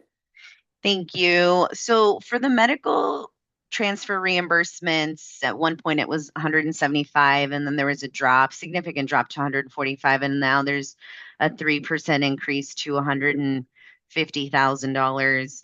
I guess my question is, I only see that the number of calls continue to increase. So can maybe Chris, Abigail, help me understand how we went from 175 to now 150 when our it sounds like medical transportation only continues to go up. And then I have one other question after that. So I would love a lifeline here because I will admit that I do not understand with certainty as far as how this program works. This is sort of Medicare reimbursements, just for as far as what's on the pages, 2023, 24, 2024, 25, those are actuals. We generally budget about $150,000 a year. That's sort of been the average what we've seen. I will say that this year there's been some interruptions in the program with regards to the various shutdowns that have occurred over the year. So our actual receipts are significantly lower, but we're hoping that there's going to be a catch up at the end of the year. So we've been budgeting our average, and I'll sort of defer to anyone else that has some intelligence about this. Okay, so have been in contact with GMT and Carrie has been assisting as well. And no one knows what that acronym actually stands for. No. When he's saying it's because we don't know what the words are, but it's through the state. Yeah, Ground and Mercy, medical transport, something. Ooh, that was a good guess. So maybe. So we've been back and forth. We were supposed to receive one lump sum for 2025. So what's in the account now? We just had a big pay of 24,000. That was the remainder of 2024. So what we were expecting was everything for 2025. That was supposed to come through a month ago. And Carrie and I reached out to, I can't remember the lady's name at GMT today. Where's our payment? And we had not heard anything for a month. Okay, thank you. My next question was around the fire med memberships. It sounds like it looks like there's been a decrease in the memberships, and I know that you're also having some turnover in staff, but what is the plan to potentially outreach some more to let folks know about the membership, as that is a way to generate some revenue? So I'm seeing from the numbers that I looked at today, we're up from 33,000 to 36,400 as of today. I don't know how we advertise for that, to be honest with you. Do we advertise for it? No. I think that we just occasionally post, but I very much like that idea because I think with, you know, when you come to Hood River, you should be required to get this because it's such an important benefit. It's actually a benefit that we offer employees here as an employer. So it's definitely something we get out, head out of and push it out to people. If we don't, I think that's a good idea. I mean, I tell people about it all the time. Yeah. Cause I've had people get flown and incur that cost with insurance and it's huge. People can't afford it. And a lot of times, most of the time, the response I get is people don't even know about it. Yeah. Firemen, and I don't know. Yeah, given that this is such a active community, I think it would be Exactly. wise for individuals to invest in that should they ever have to take a ride on that little helicopter. Yeah, or not even just active, but like you have chest pain and you get the wrong type of chest pain and they're gonna wanna fly you immediately. And ambulance, Good thought, Counselor. ambulance. And the ambulance cost, yeah. Well, last comment, you know, given that too, there's a large aging population here in the gorge as well, and that could be another audience that would benefit from said services. Yeah, thank you. I have some immediate thoughts on how we might advertise, and I'll work with our community, or our engagement coordinator to see if there's some good ways for us to advertise, particularly to other agencies that might be serving people. They might be in a really good spot to explain the benefit.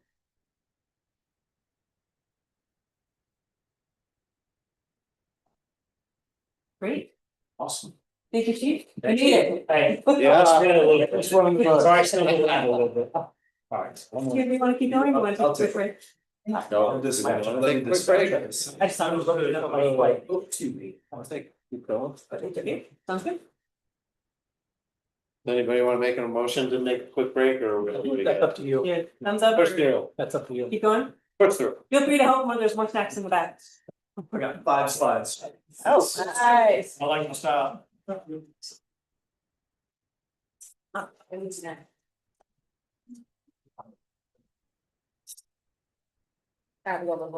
Yeah, she knows.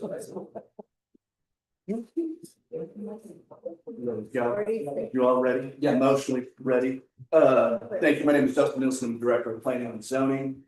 And this is your fiscal 26-27 budget. You want the slide, but Right here.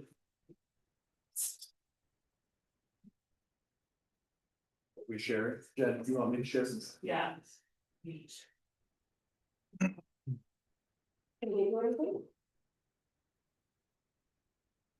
Almost there.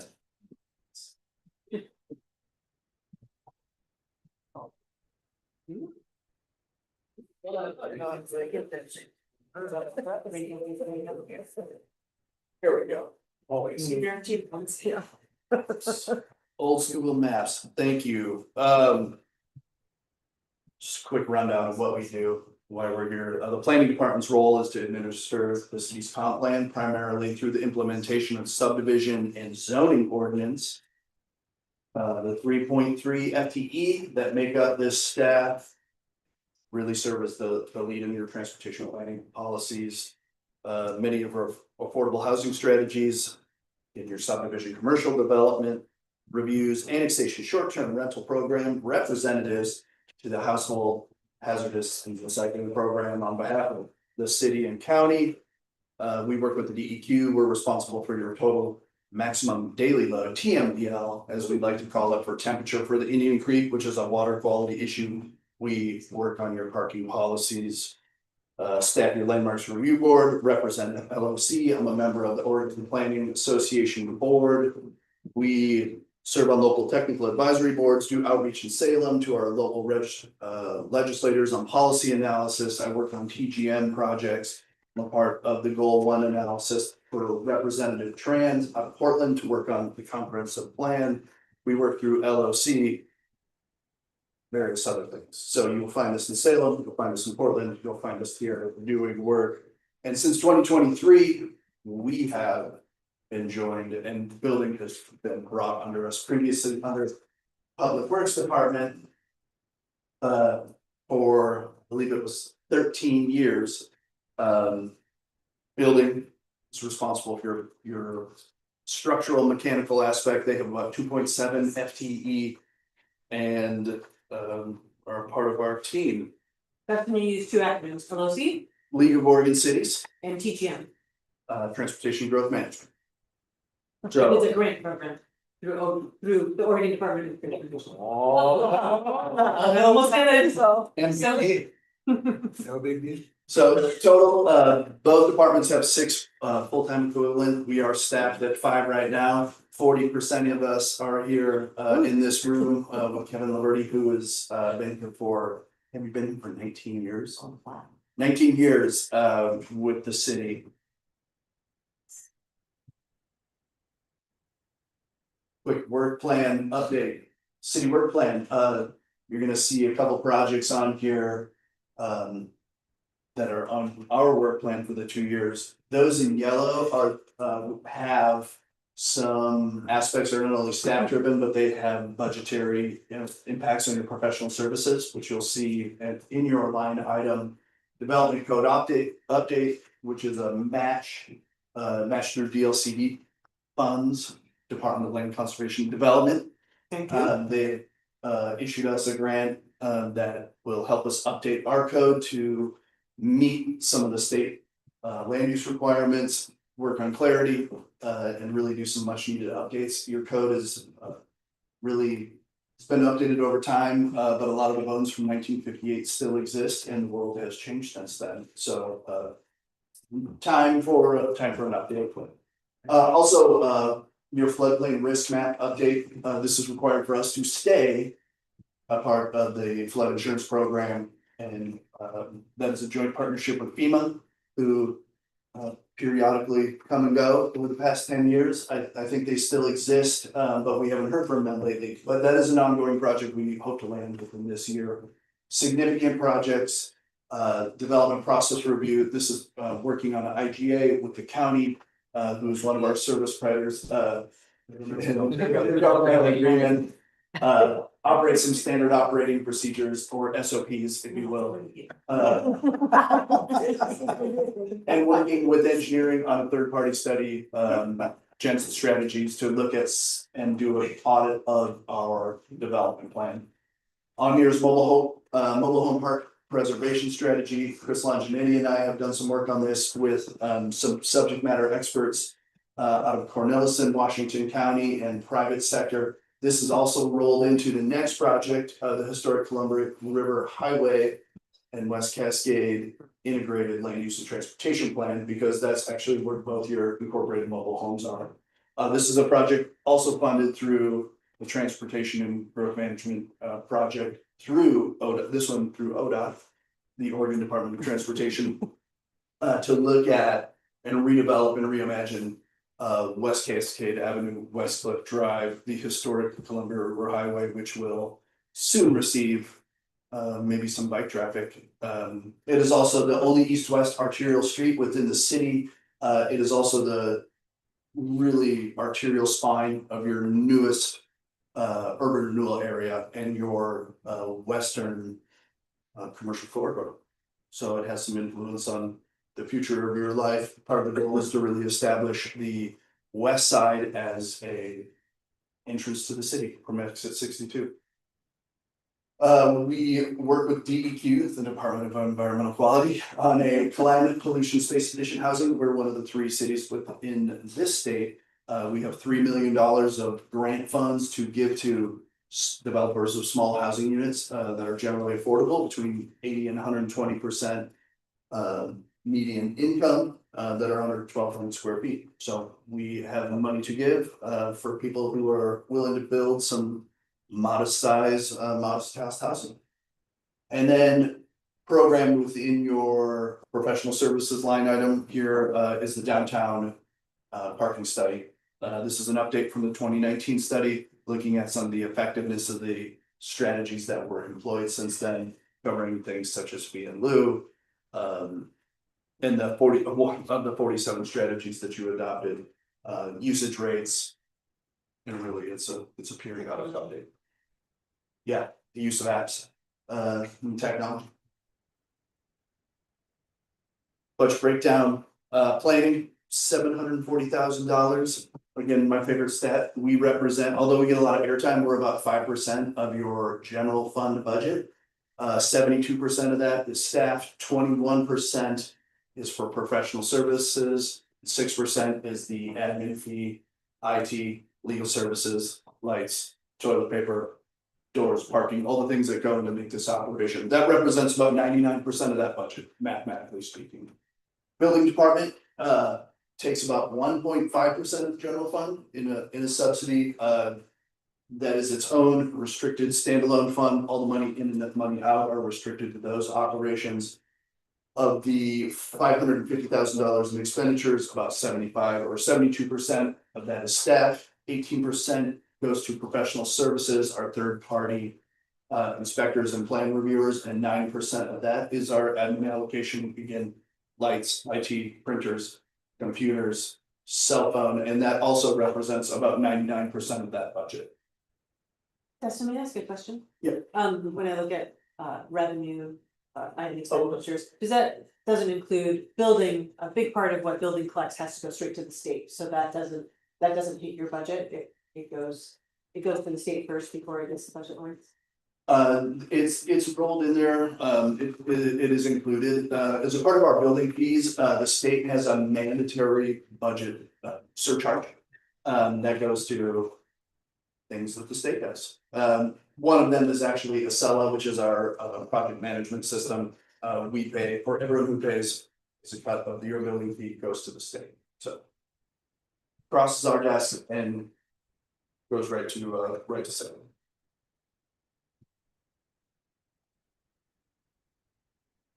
See if I missed anything out of the notes. Really, that's kind of the other, you get the. Really the vast majority, again, 5% of the budget. 6 total staff. You see our projects, we're here quite a bit in front of you, but what we've seen in terms of trends, our short-term rental program has seen a pretty steady number of applications since the amortization of your initial non-conforming. We process about 150 applications a year.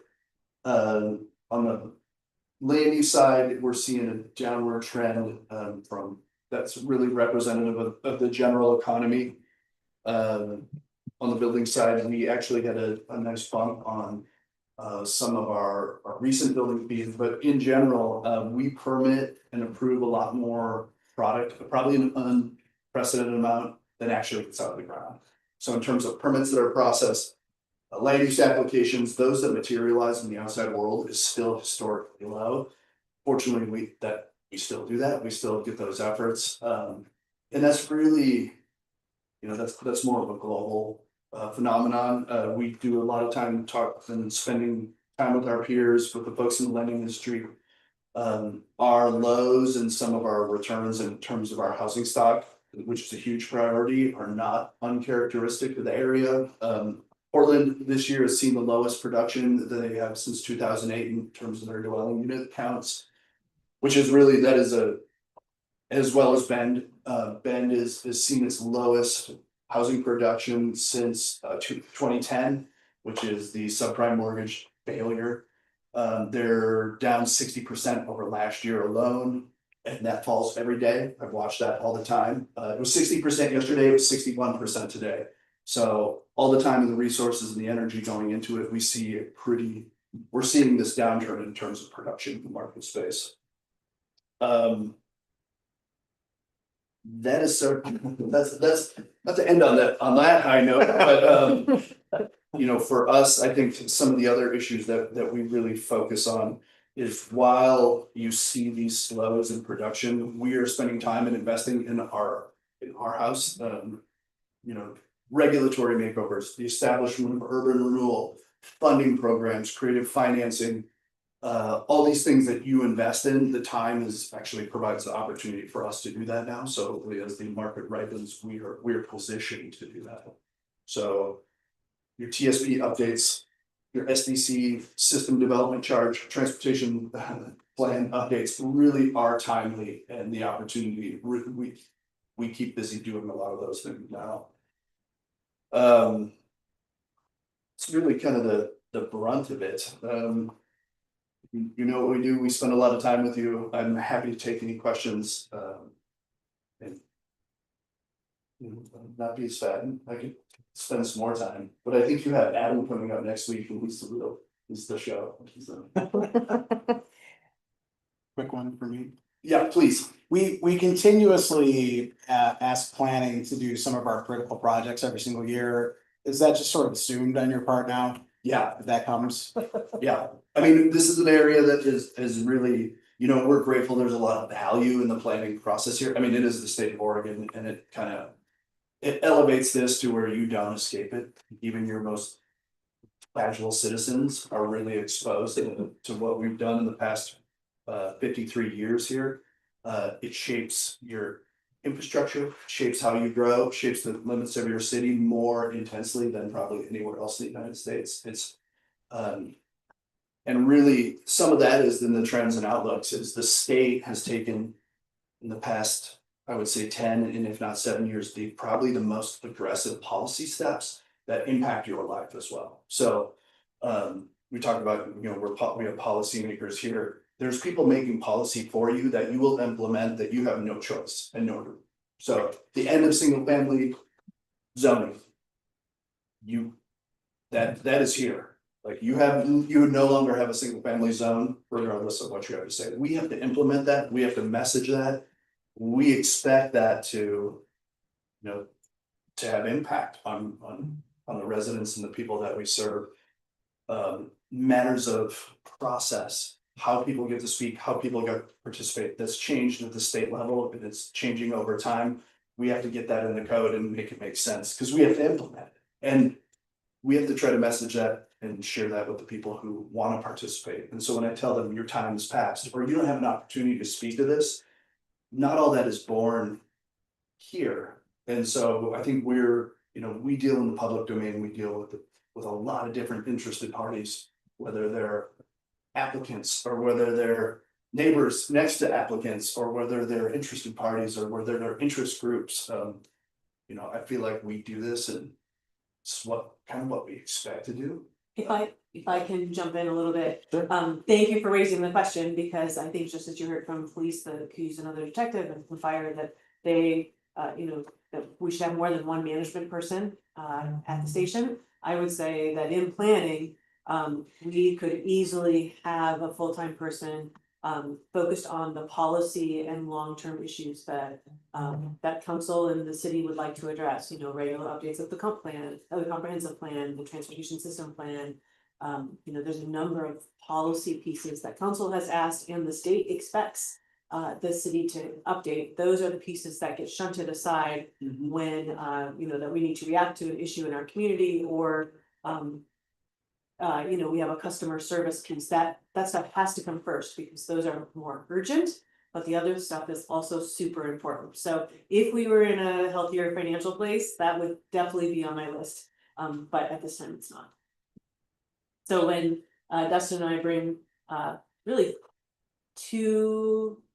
I think two or three policy questions for you at council this coming week, and as we do regularly, it's like, here's what we expect the workload to be. Do you want to add this to the list, and what else might get dropped instead? Because we just don't have the capacity to take on everything all the time.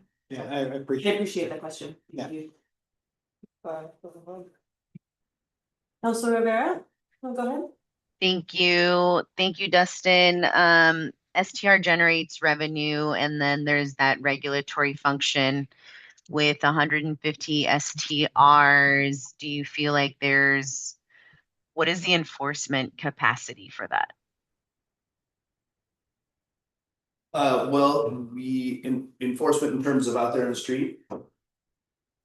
Like, or ability to get those licenses and maintain them.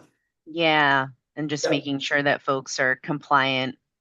Yeah, this is where we spent a lot of time this year implementing some new compliance software. We really rely on big data. Everyone's willingness to share their place and their advertisement, and for the marketplace to be very internet driven for some of these. We use that a lot for compliance. I have a dashboard that follows every single app that you know, and every single app that you probably don't know, and I've never heard of. We use that for compliance. Now, important to know is, we have to have a human backdrop for that too. Because one thing about, about AI and big data, it can be good at grabbing everything. Its discernment and ability to be reliable is not always good. So I get a lot of we flag a lot of things, we catch a lot of things, but it never goes out into enforcement without a human really backdrop to make sure to do that quality control. And in 2017, that was a big part of our ability to do the job. Initially finance started propping up the SDR program that transitioned to compliance and really licensing. That is our role. We do it every year. And I think we get a pretty high, other than those people that are really creative and I would say deal in the analog world a lot exclusively and word of mouth. I think we do a pretty good job of monitoring and capturing that. And even this year, it's gotten much more sophisticated, and we're starting to link that with TLT and compliance in that world as well. So I think we're a little town of 8,000. I think we're doing pretty good. Thank you. 8,800 because I'm the planning director. I should.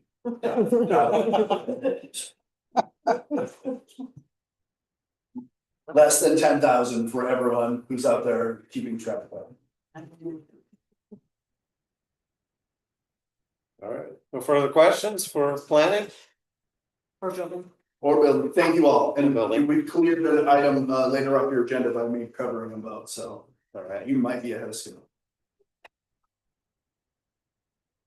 we're moving on to general funds. It's on you. Here we go, Chris is already on the move. What's that?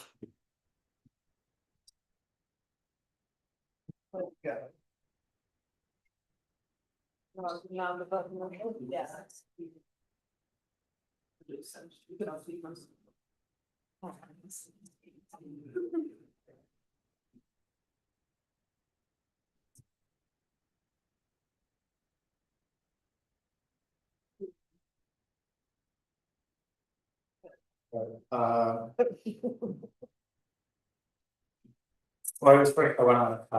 I really wanna thank and recognize, all the department heads, just really thought I think that what you've heard is, consistently, they've been asked to do a lot, with really very limited resources or limited resources. But I think it's, what is achieved, what is done, we are communicating with them as far as sort of like, what do you need, what can you do, right, how to do smarter. We are looking at the funds that are available, sort of the grants that we've received to help with staffing, things along those lines. I want to recognize the great job that they do, and so I'm going to cover the rest of the, oops, I should probably share this. Let's see.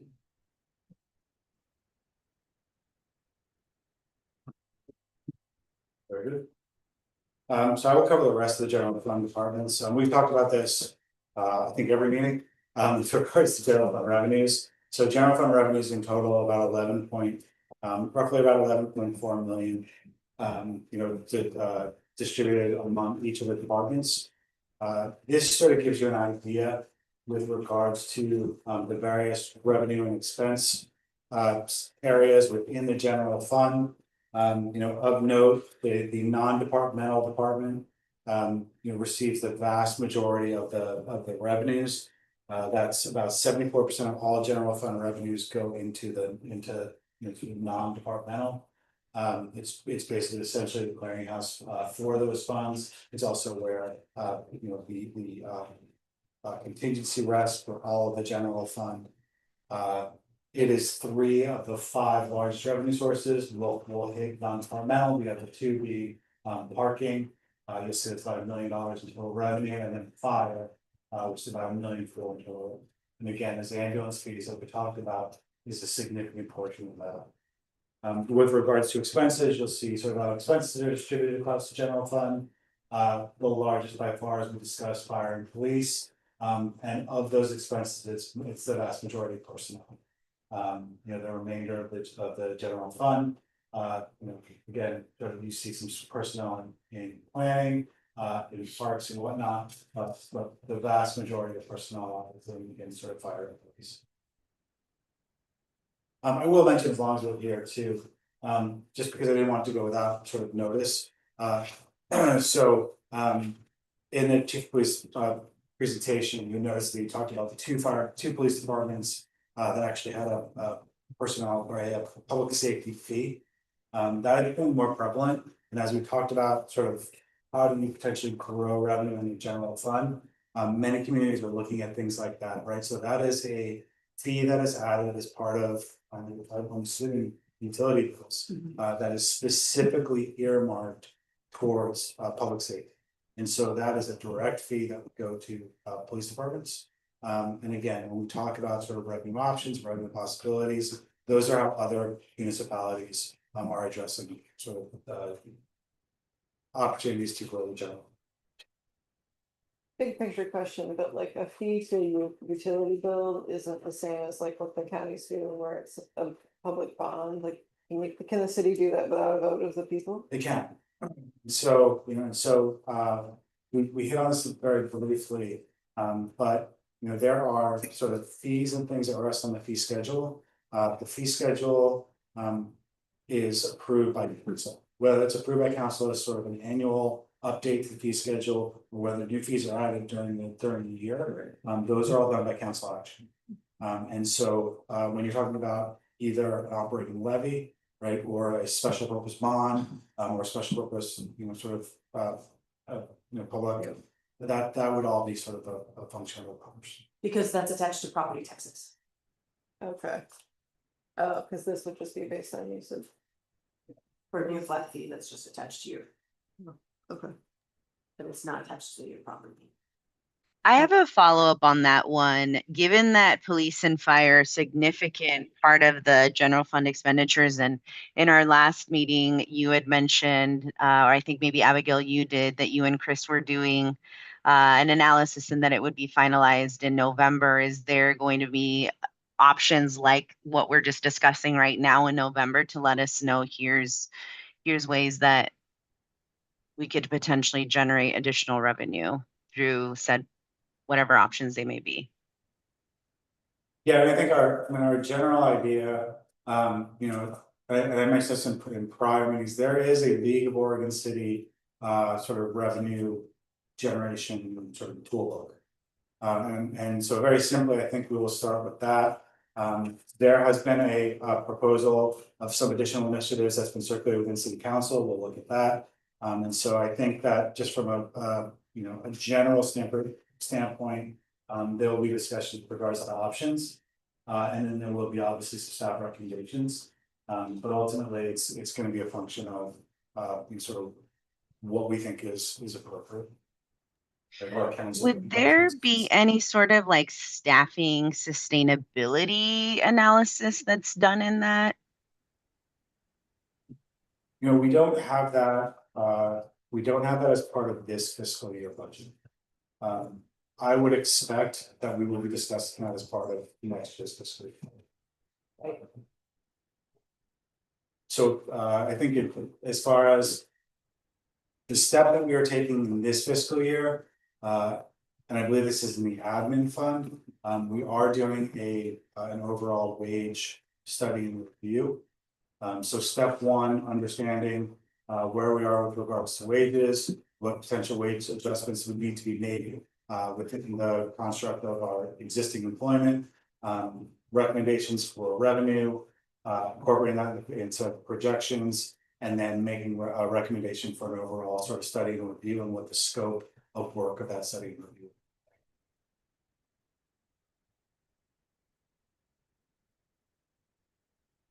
I hope did that answer the question? I mean, yes, and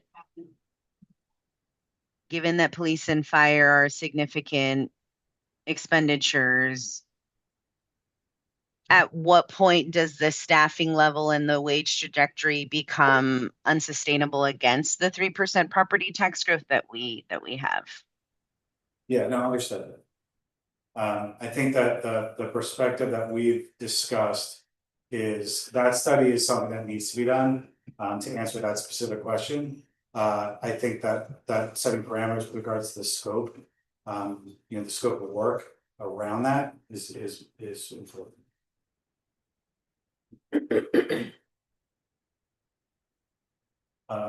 Okay, so I'll move to the non-departmental. Non-departmental again, clearinghouse for revenue, this is where the opening fund balance sits. The general fund opening fund balance is projected at about $5 million. The non-departmental revenue receives property taxes, transit room tax, franchise fees, including utility fee. About 90% of the non-departmental revenues are within those categories. Interest revenue on the opening fund balance, we've targeted about 3.7% as an interest rate projection. That also goes into the non-departmental. So $8.4 million of total general fund revenues. That's a projection of about 3% increase year-over-year. Items in non-departmental materials and services, bond promotion activities, the city warming shelter, Hood River Energy Council donation, and then there's some payments, intergovernmental payments, in particular to West Side Fire, which are payments that are due them for annexations of properties into the city. Also, the non-departmental are the interfund transfers. As part of the CIP, there's the Safe Route for Schools program that's executed through the road fund. The road fund gets transferred from the general fund to $50,000 for performance of that work. And then with regards to the building fund does not yet run at a self-sustaining basis. And so we've assumed a transfer of about $200,000 from the general fund in support of the fund. And then lastly, general fund contingency. Again, this sits in non-departmental for the benefit of all the general fund. And we've targeted contingency at about 4.75% of all general fund revenues. That's up a little bit from 4.5% this past year. Parks, I'll just very briefly touch on. Sorry. I don't know, in a previous meeting, hadn't we talked about with West Side urban renewal ending, it was a 10% increase in property tax, or did I make that? Well, I think so. Yeah. So it is it's an overall, it's slightly under 10% increase in property tax revenue. But that was this year. And then, but I think, but overall, so there are 5 main areas of general fund revenue. 3 of them, TLT, property tax, franchise fees, remain in the non-departmental.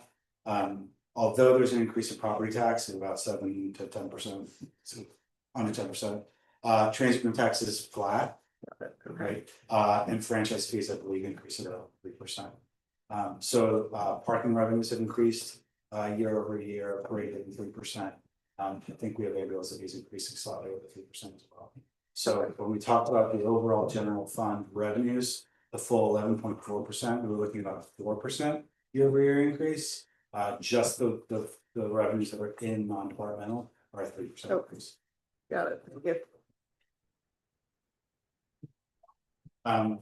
So parks, we have kind of all in the presentation. But this is parks is in the general fund. It is managed by Public Works. There's a total of 2 FTE. There's 1 public worker with primary parks responsibility, but the remainder of the FTE is distributed among 8 staff. There is a large landscape contract that is part of parks.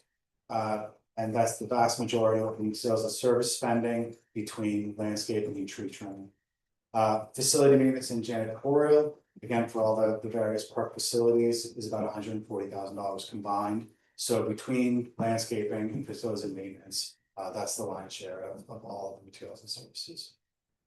Utilities, this has come up in the questions that were circulated.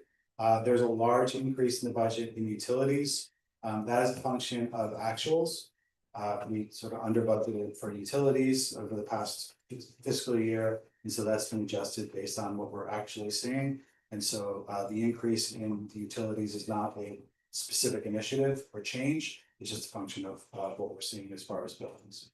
And then in capital outlay, the general fund in and of itself does not generally do capital projects except for parks. And so there is the Jackson Park Collinsville upgrade, which is the capital improvement project. It's a little over $100,000, and that's part of the CIP. And run into the parks. That's not the question. Just fast. So it sounds like at one point the city was doing essentially all the work that Crystal Greens is doing now. Is it still cost effective to outsource to Crystal Greens as opposed to having an FTE in-house to do this?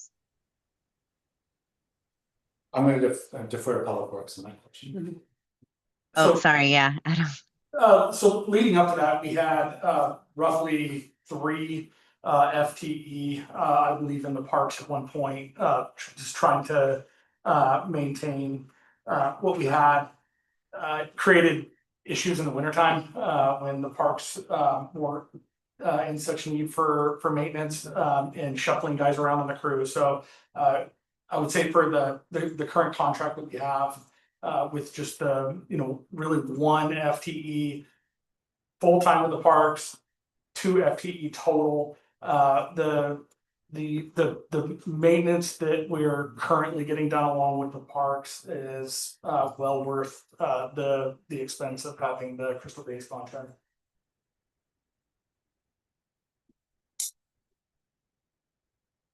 Thanks, so.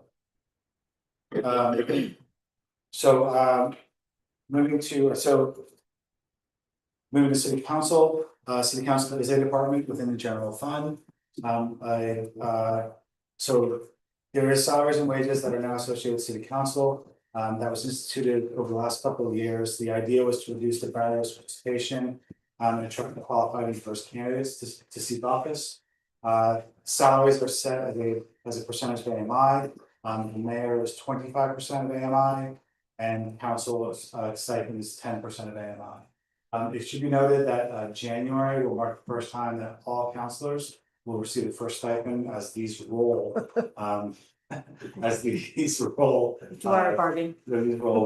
With elections. Other expenses within city council. So community satisfaction survey. This is in order to benchmark services against cities of similar characteristics, looking at size, geography, demographic, etc. And the idea is to use this satisfaction survey to establish baselines by which we can measure future projects and priorities. The city has recently joined the National League of Cities.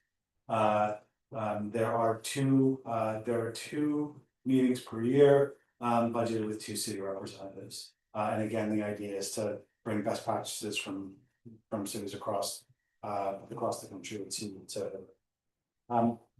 exciting this year in that the upcoming 50th anniversary of the sister relationship with Saruda, Japan. And so with regards to that, there will be an exchange trip as far as to the Saruda sister city event. So this budget is a little bit higher than other previous years because of that travel, as well as sort of gifts and hosting events. We are looking at 3 city representatives sort of going to Saruda, and that will either be in the spring or fall of next year. And that's city council. Engineering. So engineering, the primary responsibility is city utility infrastructure report, support, as well as civil engineering and other services. So this is development permit reviews. In general, again, this is development activity driven to revenue. Looking at projections, you'll notice it's sort of down to flat with this fiscal year. Again, same engineering, planning, building, same with our commercial fees, activities and revenues that are associated with development. We are not projecting significant growth for this coming fiscal year. Overall FTE is 0.3 FTE. We have a city engineer. The city has brought Amy Robinson on board. She's great. And so she is running engineering. She is supported by outside third party services, HPH Consulting and Jensen Strategies. That is a large portion of the trails and services that is seen in. So is she only a 0.3? Like, No. is that really, she doesn't work 40 hours a week? No, she works plenty. So she is a full FTE or the organization. She's allocated among several different departments. Okay. So she's allocated in engineering, sewer, water, wastewater. Interesting. where Even though she's an engineer, she's not all an engineer. That's- Okay. She engineers all those things. Okay. Municipal court, there is one FTE, a dedicated court clerk. Again, we have a new court clerk this year, welcome from Pisa. And then we also have a contract judge and a contract prosecutor. The prosecutor is for very, very special occasions. We don't maintain sort of a contract with a prosecutor, it's just on an as needed basis. Municipal revenues, we've increased it we've budgeted a slight increase in revenues up to $330,000 for this year. We are seeing an increase in court docket size. And honestly, that's more a function of police being sort of more staffed than in previous years than anything else. We're seeing that municipal court is busy and in general, we're very excited with the way that everything runs.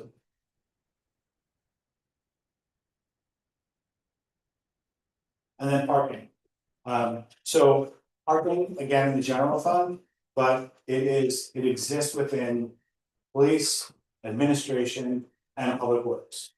So there is, police is responsible for enforcement. There's a dedicated parking officer, as well as 0.6 FTE community services. Again, those are both under the auspices of the police department. In finance, in our department, we have a dedicated customer service administrator, and then public works is responsible for overall management and maintenance of various allocated employees within public works. The parking program is a coordinated effort on behalf of these three departments. Revenue, again, we're projecting a fairly large increase of 10% over the fiscal 26 budget. That is not necessarily a function of anything other than the activity that we've seen. So parking rates stay the same. It's just that, we've seen a significant, we've seen a 10% increase over fiscal 26. And we're sort of looking for that increase over this. We're looking to just maintain that level there this year. I saw that there's a 19% increase in fines. Is that just more because we have better enforcement? Yeah, exactly. Right, just again, everything that you're seeing in there is just a function of actual activity that we've just projected for the company. That's correct. So in parking and maintenance, we've been looking at this and sort of one of the larger expenses and one of the larger challenges is bank and merchant fees. So bank and merchant fees is about 14% of total revenue. The function is that most of the payment processors charge a per transaction fee. And when the per transactions are $1.25, even if the per transaction fee is very, very small, it still is a significant percentage of the overall revenue. So we've changed the merchant processor for the parking app. We feel that we're in a little bit better place there, but trying to get this down from 14% is a significant challenge, just given the fact that we will always face a per transaction fee. Yeah, this is kind of a universal thing across cities now, like Yeah. Portland has the same issue, right? Yeah. It's like a Hood River problem. No, this is not. No, this is a like part of the problem. So now, their parking rates are higher. And so just as a general function, it's that purchase actually pays the enterprise over a larger number. So if you look at their percentage, it's probably lower. So it's a flat fee, it's not a percentage of the No, transaction. that's a flat, it's a flat per transaction fee. Thought the app passed that on to customers though. I don't know the per transaction fee, because I'm not sure. Okay, there's just some other extra fee. Yeah. Huh. Yeah. I actually have a question about the previous thing with the court. And like, if our arrests or citations are going down, why is our court revenue going up? So two actions, right? So we are not doing civil. Right, so anything that is sort of a function of an arrest or, sort of any other police enforcement is going to county court. Okay. So we are the vast majority, almost exclusively of what we're doing in municipal court is related to sort of parking, right, parking citations. Oh. Parking fines. When it gets right? that much money. No, And then, we will do on our docket sizes, we'll do anywhere from dockets of 80 to 70. Right? Irving circulated some numbers with regards to the volume that we're doing, and we were very surprised. It's significant amount. Our municipal court actually does all traffic citations. So we're a violation court only, we're not a criminal court. We used to be a criminal court no longer. It's almost 20 years ago.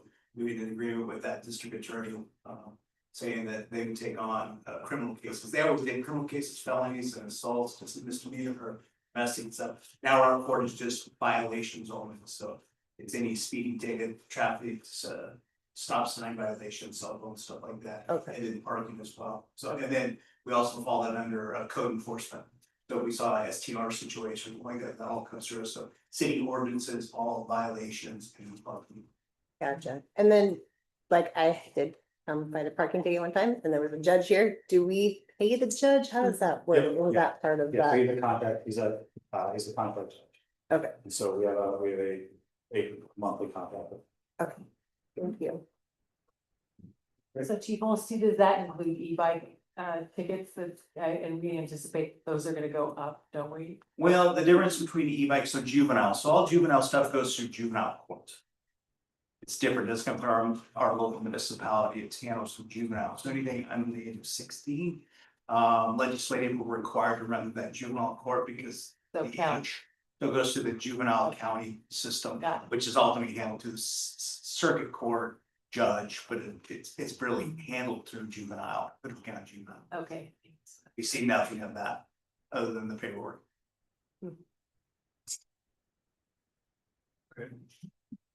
I have a question really quick, just because I want to make sure I'm understanding correctly. So parking enforcement, the salary and wages, that individual lives here, even though he reports to Chief Holste?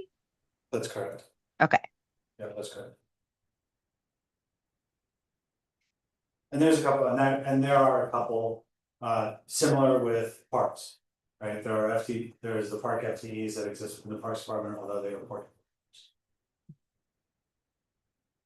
Very good. Great. So that is all the general fund.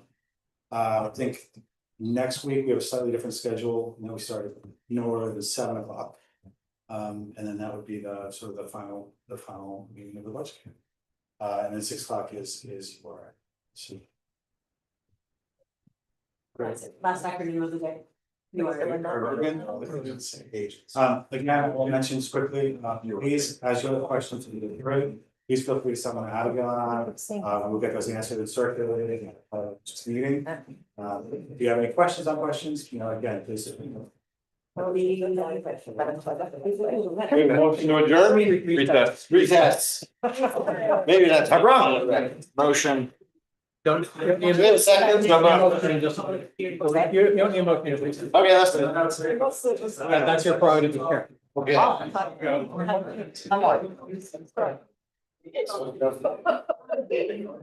All good, Cubs won again. Right, Walked it off 3 days ago. It's like, I've seen advertisements for the lights, like, right, because I put something. It's a 1960. And then there's another one, Mara. At the bottom.